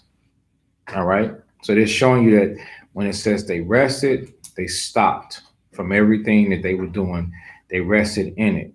Okay. But the Jews that were at Shushan assembled together on the 13th day thereof, and on the 14th thereof, and on the 15th day of the same, they rested and made it a day of feasting and gladness. So there it is again. And Esther chapter 9 and verse 18. What are they resting from? They resting from everything that they was doing. And they made it, and they was making it a solemn day. So not only was they focusing and paying attention, but here it's saying how they rested. So things came to a halt. So we would have to just, I would hate to say, but glad to say, assume that this is, they Sabbathed it, because Sabbath means rest. Okay, so they rested and made it a day. So along with the rest and not doing anything, they began to feast and they were happy about it. Therefore, the Jews of the villages, so these were out in the provinces that dwelt in the unwalled towns, made the 14th day of the month Adar a day of gladness and feasting, and a good day, and sending portions one to another. So they was doing this within themselves, happy, feasting, and sending food to each other. And Mordecai wrote these things and sent letters unto all the Jews that were in all the provinces of the king Ahasuerus, both nigh and far, to establish this among them, that they should keep the 14th day. So this is where we get it from. The 14th day of the month Adar, and the 15th day of the month yearly, as the days wherein the Jews rested from their enemies. Okay, so they compared it to where when they rested from their enemies, we're gonna do how they did it. Whenever you read like destruction of Nicanor, or when you, which that's a better example, that destruction of Nicanor. But how about the dedication of the altar, Passover, certain things to where Israel would rest from their enemies? This is what they did.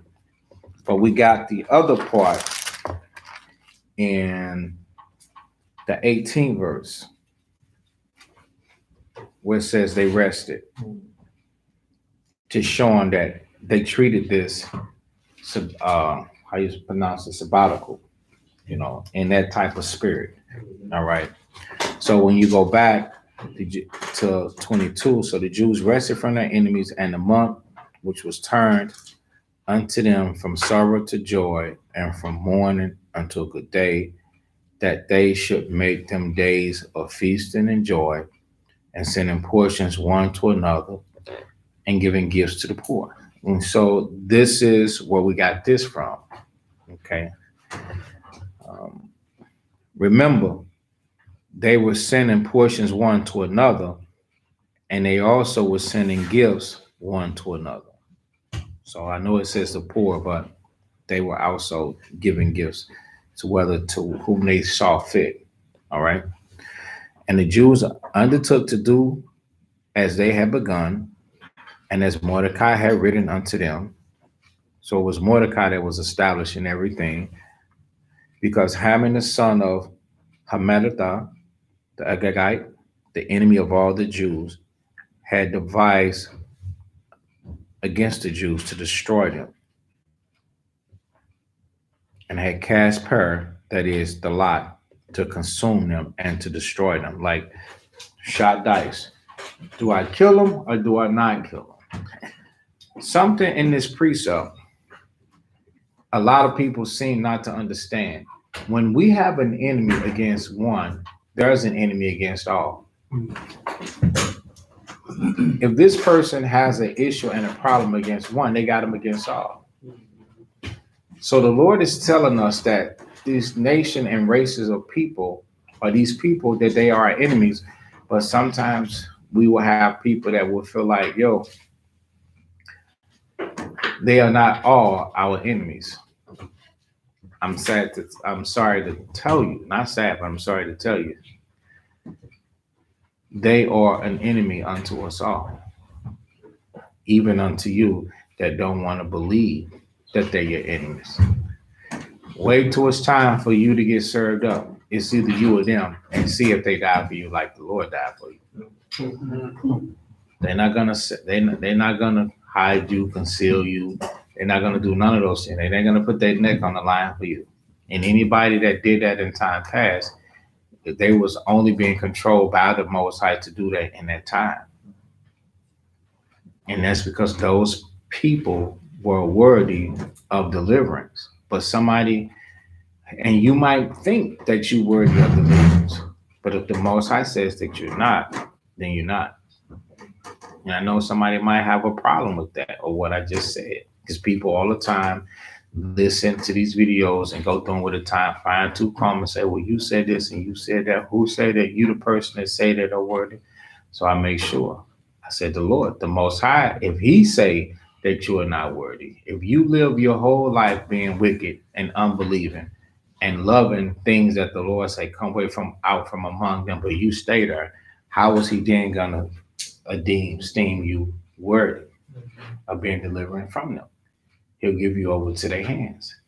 You might feel that you worthy, but he's not gonna feel like that. He's gonna feel like that. You know, me and my human reaction, I'm gonna be like, yo, I really wish that you would change the way that you look at certain things, because the way that you're looking at this thing, it's not right. These people are always oppressing us. These people are always conspiring against us. These people are always meeting and we're not present. And then turning out to say what's good for us. No, it's not good for us. So verse 24, because Haman the son of Hammedatha, the Agagite, the enemy of all the Jews, had despised. So that's the part, the enemy of all the Jews. All the Jews, not just some, every last one. Even the ones that submitted to him, he still was their enemy. Even the ones that agreed with him, that was still your enemy. Even the ones that liked him, oh, he could have threw them a bone or something. And they say, oh, he's cool. Dude, he's still your enemy. We got to let the scriptures tell us who the enemy is, because we don't know. We don't see. God said he searched the heart. He tried the reins. We don't see how he see. We know a person thought. I mean, the Lord knows a person thought. He know they thought afar off. He know what they're going to think and how they're going to feel a year from now. Like a lot of these politicians, he know they start off young getting into politics. He know that they are corrupt. They're estranged from birth. They're wicked from when they come into the earth, rotten. So he knows that they're going to grow up and get older and still be terrible. He knows that. So he'll know when they running and they promising this, he'll know that they're all lies. But we, in our mind, we will be trying to reason with, what is it? Just trying to be rational. We'll be trying to reason with that. And the person will be feeding us something that they can't give us. And we'll subject ourselves and go for it the whole time. And then they get older and they'll get in office and they'll won't do nothing. Mm-hmm. Literally nothing. Nobody has changed the state of the Israelites. Nobody has changed the state of the Israelites. Nobody will help you.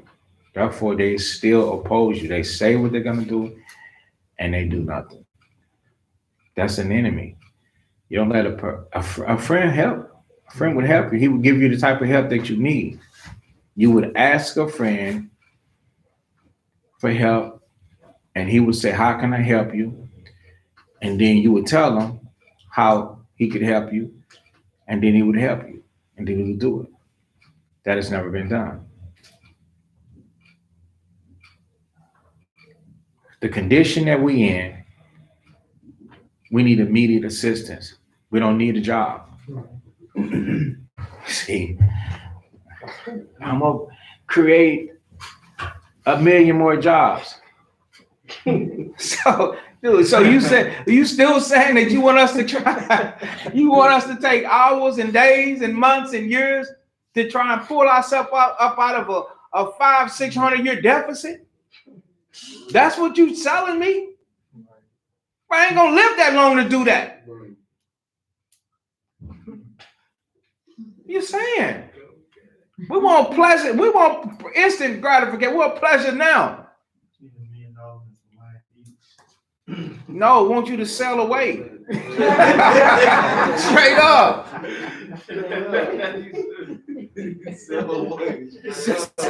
Just, you know what I'm saying? Fly. Just fly. You can fly. Get there faster.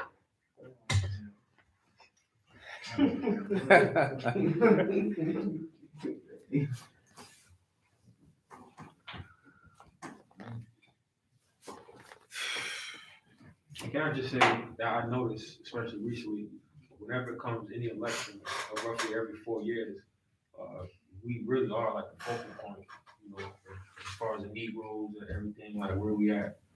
That's when we become important and try to get our vote. And after that, it goes back to young people. You see what I'm saying? Yeah. True. They use us to battle against each other. The so-called Negro vote is the if you get the Negroes, you're gonna win. And you call yourself the minority. If you get in other words, it's so many of you. If you get the Negro vote, you're gonna tip the scale. You're gonna have majority of the votes. That's why they go to all of these cities trying to get your vote. Spooning you soup. I'm gonna do this for you. I'm gonna create jobs. I was even could be Joe the Blow plumber. They ate that stuff for 8 years. Obama. And he did nothing for you. Still the same. Some of you couldn't even get the Obamacare health care. You made too much. How I make too much? Dude, the cost of living is for real, $2,000 a month, and I make $300 a week, $350 a week, 3, 6, 9, 12, 13, 14. I make less than $1,500 a month. I'm in the deficit all my life. Budget is $2,000 a month. People eating crackers and ramen noodles. People eat them one time a day. People destroying their cars, riding it on E. Did you know driving your car on E is hurting your fuel pump? Because it's constantly sucking up dirt and clogging it up, and sooner or later it's gonna stop. Whatever. So these people, in other words, I start speaking and talking about this because an enemy to one is an enemy to all. And to prove that to you, when you read Matthew 25, Yahushua said, "In so much as you done it to the least of the brethren, you did it to me." So you could mistreat one person, and the mistreatment of one person, Christ is going to take it like you have done it to him. Yeah. All right. So we're going to finish this, Esther chapter 10. And now, Esther 9. Esther chapter 9. and 25. But when Esther came before the king, he commanded by letters that his wicked device, which he devised against the Jews, should return upon his own head, and that he and his son should be hanged on gallows. Wherefore they call these days Purim. This is where it come from. But shooting dice will get you. After the name of Per, dice. Therefore, for all the words of this letter and of that which they had seen concerning this matter, and which had come unto them, the Jews ordained and took upon them and upon their seed and upon all such as joined themselves unto them, so that they should not fail, that they would keep these 2 days according to their writings and according to their appointed time every year. Now check this out, because some people say that you're not supposed to do it. Let's see what the Bible says. And that these days should be remembered and kept throughout every generation. So the people are still descending. Instead, they're keeping St. Patrick's Day. There's ain't no saint in the scriptures named Patrick. You know, right? Valentine's Day. They're keeping some unnecessary Veterans Day, celebrating an army that not only captured you, he's capturing other people now, but now he's captured you, got you in on it. So every generation, every family, and every province, so in every city, the Israelites should be keeping Purim, because it commemorates how God delivered you. Just like, you know, everybody's preparing for doomsday. Everybody's preparing for SHIT, shit hits the fan, stuff like that. Well, when that happens, it ain't going to be no turning around. It's going to actually go through. But when it happened with them, it didn't hit the fan. It reversed. Yeah, it reversed. The Most High stopped it. But why wouldn't he stop it for you? Because of the stance that you take. You're going to get off the video and you're going to go back to sin. And you're going to love the man that the Most High is trying to show you that he's trying to hurt you and people that look like you. A lot of our people are so selfish to where instead of believing in God and the scriptures, they cover it up because the love that they have for this current world and this current society. And you might not be a person that love European descent, but you love European traditions, customs, and philosophies. You love the colonization that he has created for people to dwell in. You like the environment. Therefore, you still love him. And therefore, when he turned against you, the Most High is not going to stop it. So, but every province and every city, and that these days of Purim should not fail from among the Israelites, from among the Jews, nor the memorial of them perish from their seed. So this should never supposed to stop from us. We should be teaching our children this. Not days are not wrote into the Bible. How you claim to believe in God and Christ, you want to call him Jesus Christ. How you claim to believe in Christ, but close the Bible and celebrate things that are not written in the scriptures. And then when things are wrote in the scriptures, you frown your nose up in hatred. Because we don't hate you and saying, well, you're not doing it, so we hate you. That's not what we're saying. We're saying, listen, that you should learn to do it. Read the Bible yourself. And if the pastor doesn't know how to do it, then you're not supposed to have respect to persons. If somebody, they don't have a 3-piece suit on with a nice shirt and some woman with a big old hat on, and it's what kind of cars they drive, Lexus, Mercedes, you know, Cadillacs. Well, that's they up above Cadillacs now. Rolls Royce now. Yeah. And you know, so just because the people that is teaching you what the Bible say, doesn't look like what you grew up on does not mean that they're wrong at what they're saying. See, that's the thing. You know, people would always walk around and be like, they saw either an old man or some bum, and they like, I knew it was something special about this guy. It was just something special. I wonder, was that God in the form of an old man? You know, the guy would be like soiled clothes, sackcloth and ashes. You know, he was homeless, defenseless, you know, and people would always be like, I wonder, was that God? So I'm saying that to say, if you in your mind can think that the Lord will come in a disguise of an old dirty man, a homeless man, and you didn't have respect of persons to think that God was in disguise and all his wisdom in this old man, why won't you think that God is in disguise and a young man with wisdom that's just coming and reading the scriptures precept upon precept?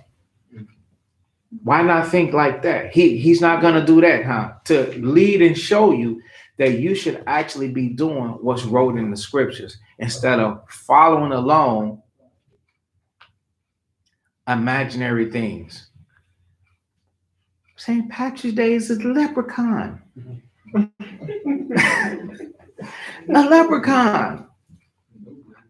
They got St. Patrick's Day. It's a leprechaun, a man, a short midget that disappears and then comes back, mate. But you know, I'm being humorous and not like attacking our people out there because I love you. All I'm saying is,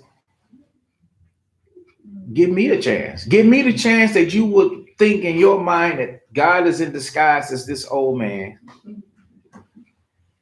Then I'm going to open up the book and read it with you. And then help you figure it out, what it means and what it says. And actually, this is what, and then it's authentic. And you'll actually feel better about yourself by saying the stuff that is wrote in the Bible, I'm doing.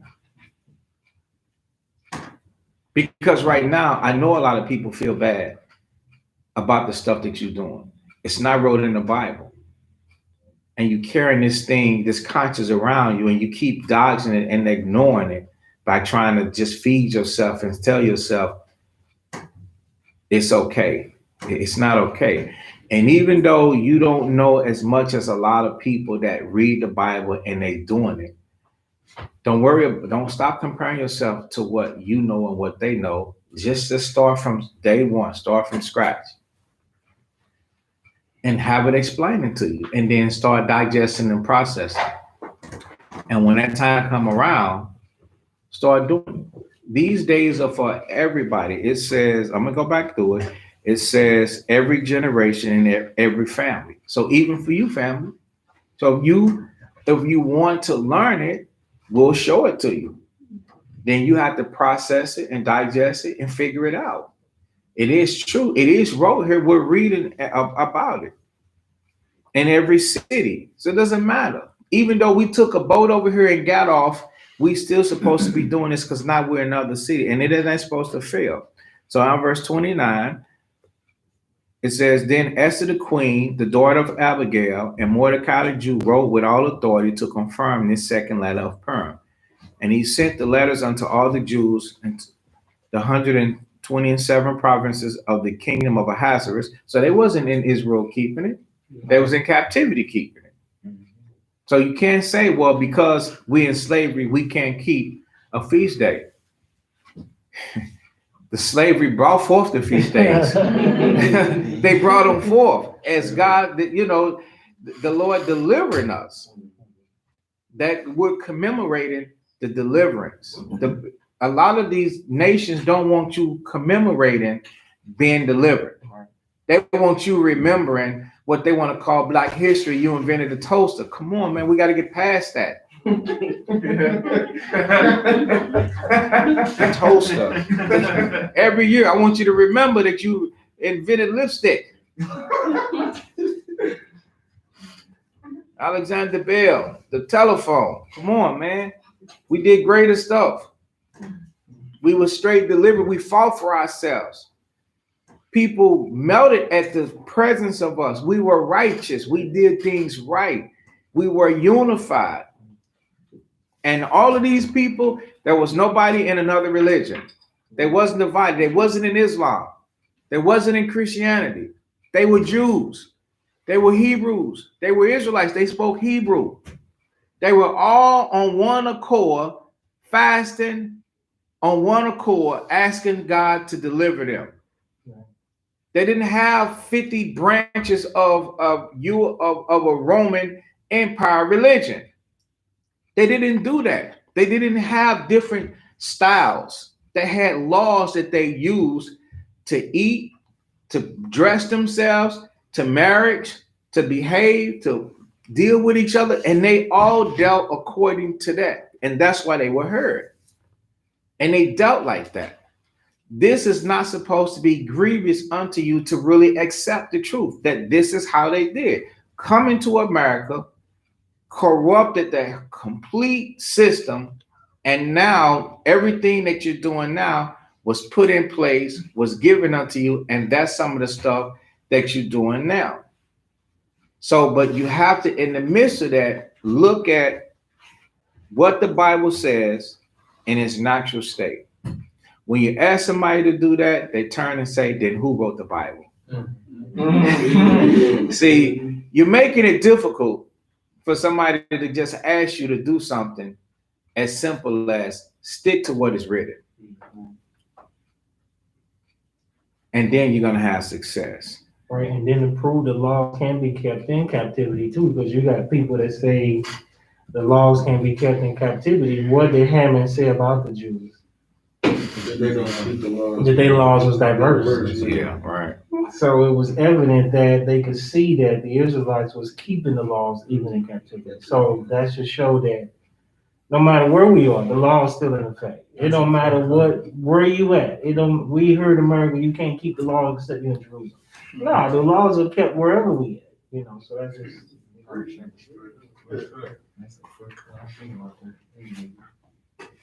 So let's jump down to chapter 10 and 1. And King Ahasuerus laid a tribute upon the land. Stimulus package. He's giving. He's a giving guy, ain't he? Might not be really smart. But he's giving upon the isles of the sea and all the acts of his power and his might. And the declaration of the greatness of Mordecai whereunto the king advanced him, are they not written in the book of the chronicles of the kings of Persia and Media? So that's a question. And every time I read that, I always be like, man, how could I try and find this wrote among Persians? Because if the scriptures say it is, they got it wrote somewhere. Yeah, the dots. Yeah, they got something going on, and you're gonna find this history wrote in their book that this happened.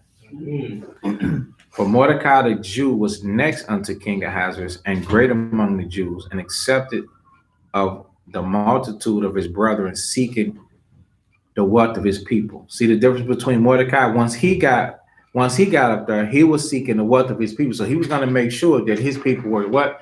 Taken care of. So this, what you could call this being politicking, right? So him being politicking and being a part of what's had, the Israelites had a real true word and say so in face, representing and considering what would happen unto his people. That's not what we have. What we have is what the trick babies have created. Remember, y'all know about that, right? Is that trick daddy or trick baby? Trick baby. Because once they take people up out of us, they on the outside they look like us, but on the inside it be one of them. And therefore they do exactly what they want to do, and they will never seek the wealth of their people. That's the reason why the situations doesn't change. and speaking peace unto all his seed. Okay.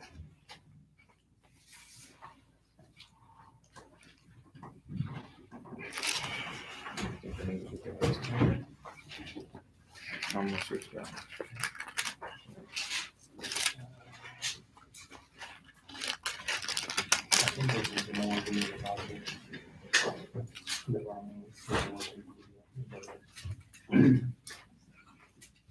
Yeah.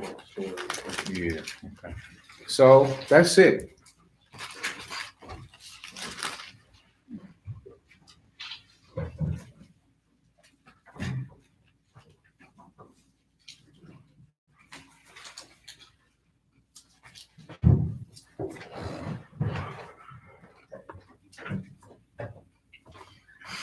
Go ahead and start it up. What is it?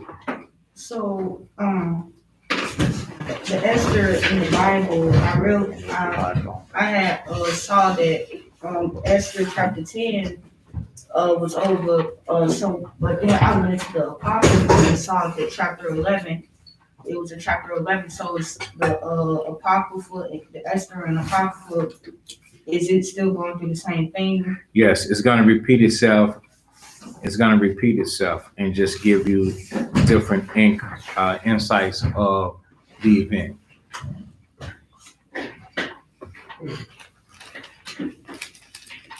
So you have about 5 chapters in the Apocrypha called the rest of the chapters of the book of Esther.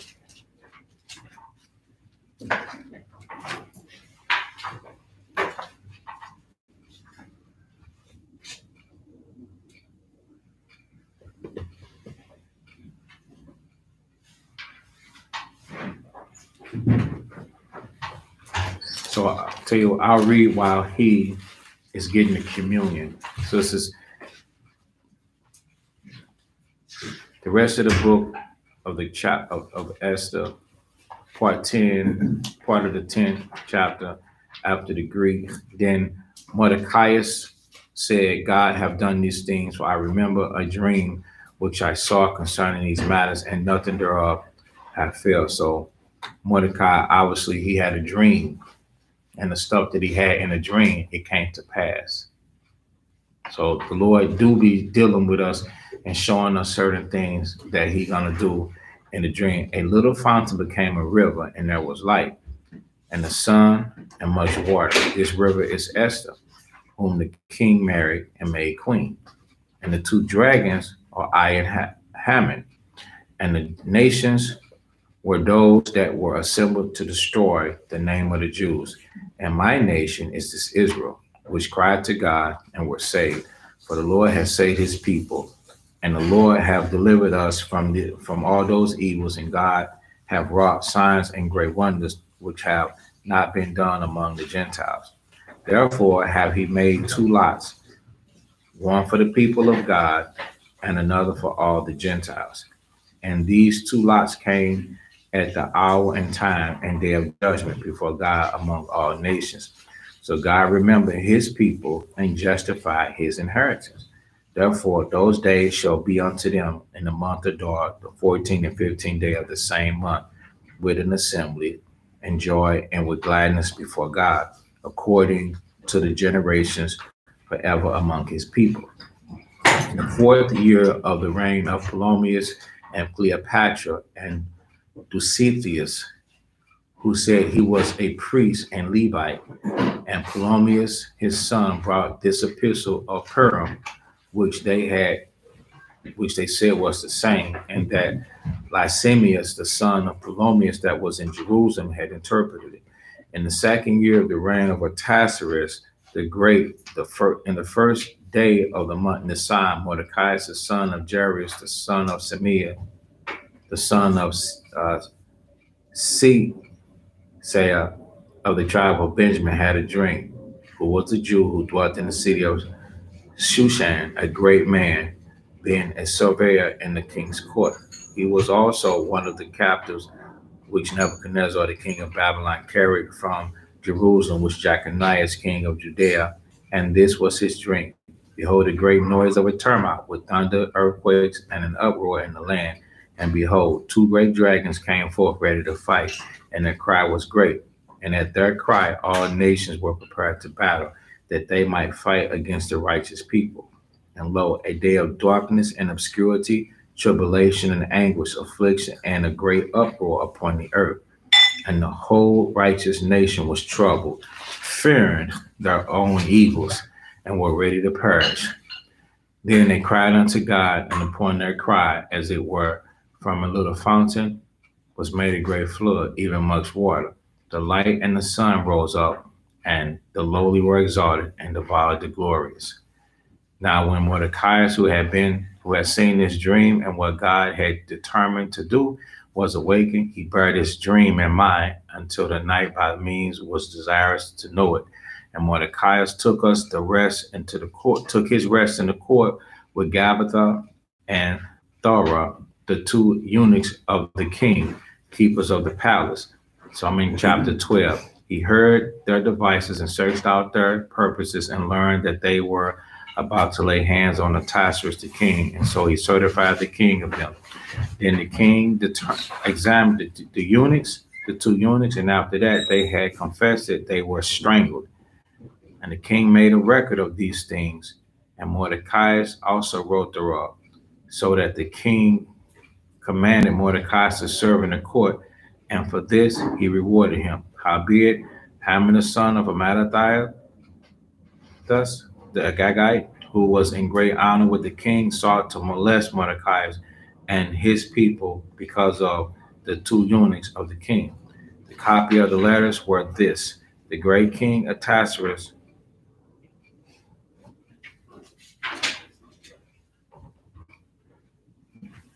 some say Ahasuerus writeth these things to the princes and governors that are under him, from India unto Ethiopia, in 120 provinces. After that, I became Lord over many nations, and had dominions over the whole world, not lifted up with presumption of my authority, but carrying myself always with equity and fullness.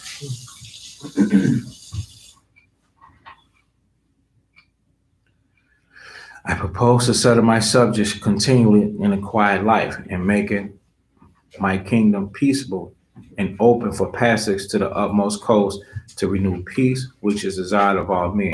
So remember how earlier I was saying that they should be responsible and hold accountability, right? That's what I was saying. So he should have just heard the matter before he just allowed these people to commit mass murder. So verse 3, now when I asked my counselors how this might be brought to pass, Haman that excelled in wisdom among us and was approved for his constant goodwill and steadfast fidelity, and had the honor of second place in the kingdom, declared unto us that in all nations throughout the world there was scattered a certain malicious people, so in discord, that had laws contrary to all nations, and continued to despise the commandments of kings, so as the uniting of our kingdoms, honorably intended by us, cannot go forward. Seeing then we understand that this people alone is continually in opposition unto all men, differing in the strange manner of their laws, and evil affected to our state, working all the mischief they can, that our kingdom might not be firmly established. So that's exactly how they feel.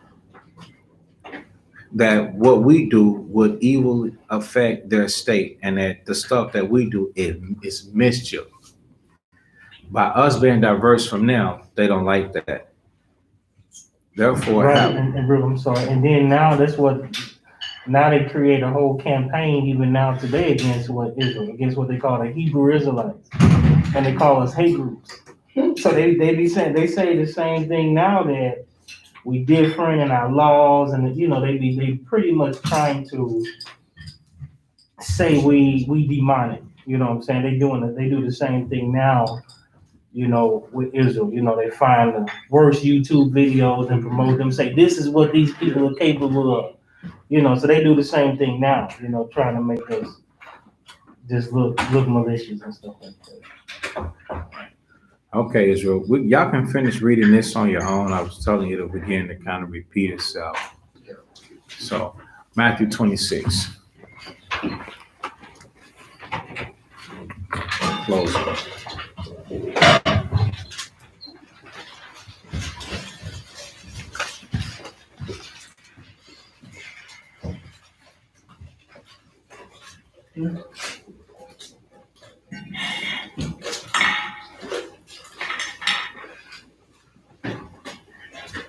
Matthew 26 and verse 6.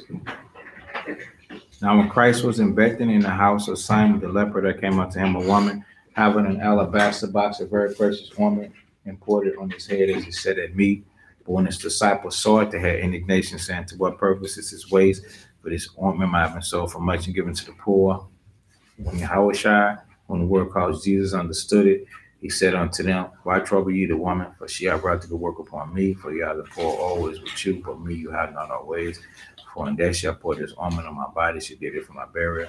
Verily I say unto you, whatsoever this gospel shall be preached in the whole world, there shall also this, that this woman have done, be told for a memorial of her. So all praises to the Most High, giving his sister the spirit to come forth and give Christ some comfort for his burial and bring forth a beautiful example of a broken and contrite heart. So all praises.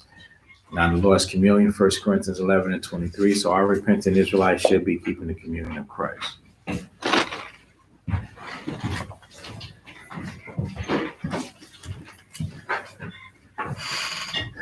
First Corinthians 11 and 23. For I received of the Lord that which also I delivered unto you, that a Mashiach Yahushua. So what I'm saying is Mashiach meaning Messiah, Yahushua. That's how we say Christ's name in the Hebrew. The same night in which he was betrayed, he took bread, and when they had given thanks, he brake it and said, take, eat, this is my body which is broken for you. This do in remembrance of me.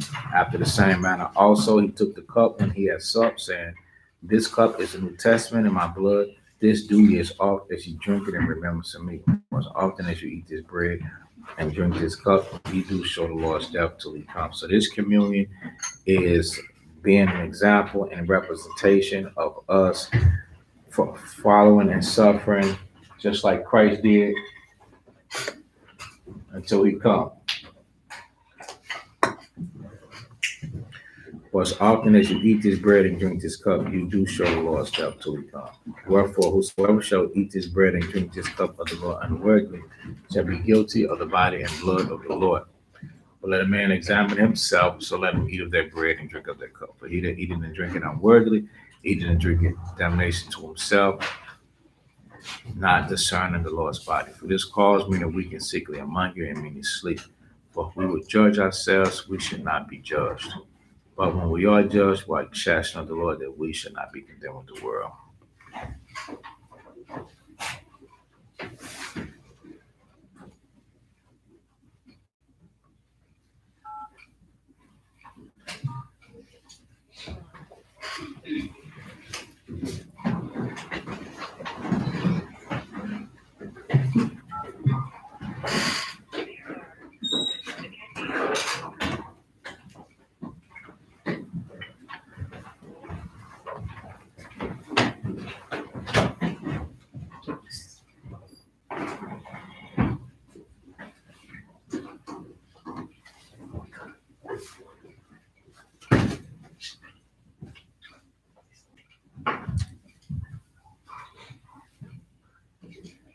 All right, Most High, in the name of Christ, thank you for the food and drink. Amen. Amen. This is body was spoken for you.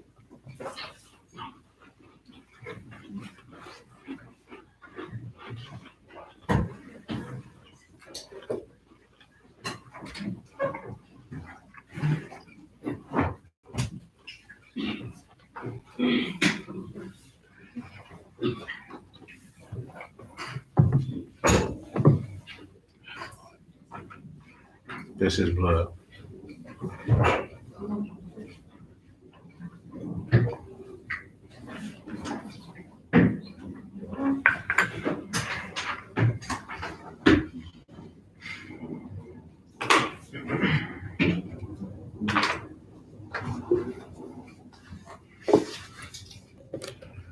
All right, that's it. Israelites, we're going to stand and face Jerusalem. Stay around for the prayers.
Okay, Israel. If every man was just like me, what kind of sanctuary would this be? The Lord's Prayer, Matthew 6:9. Our Father which art in heaven, hallowed be thy name. Thy kingdom come, thy will be done in earth as it is in heaven. Give us this day our daily bread. Forgive us our debts as we forgive our debt to us. And lead us not into temptation, but deliver us from evil. For thine is the kingdom and the power and the glory forever. In Christ's name we pray, amen. Amen. The labor's prayer, Luke 10:2. Therefore said he unto them, the harvest truly is great, but the labors are few. Pray therefore the Lord of the harvest that he will send forth labors into his harvest. Bless you, Most High, King of heaven and earth, and all things, Most High, in the name of Christ. Send more disciples and teachers to your harvest, to gather your people Israel, and send counsel behind your laws to stand before that people Israel. Give to us strength to break down our lives with thy word. In the Christ's name we pray, amen. Amen. The blessing of Israel, Numbers chapter 6:24. Children of Israel, the Lord bless thee and keep thee. The Lord make his face shine upon thee and be gracious unto thee. The Lord leave his countenance upon thee and give thee peace. In the Christ's name we pray, amen. Amen. Children of Israel, bless one another. Most High in Christ bless you all.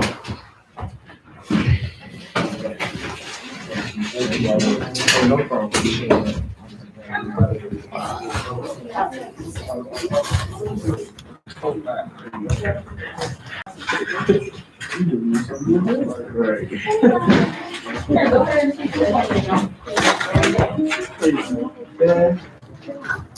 Pray this for life. Most High in Christ bless. Good night.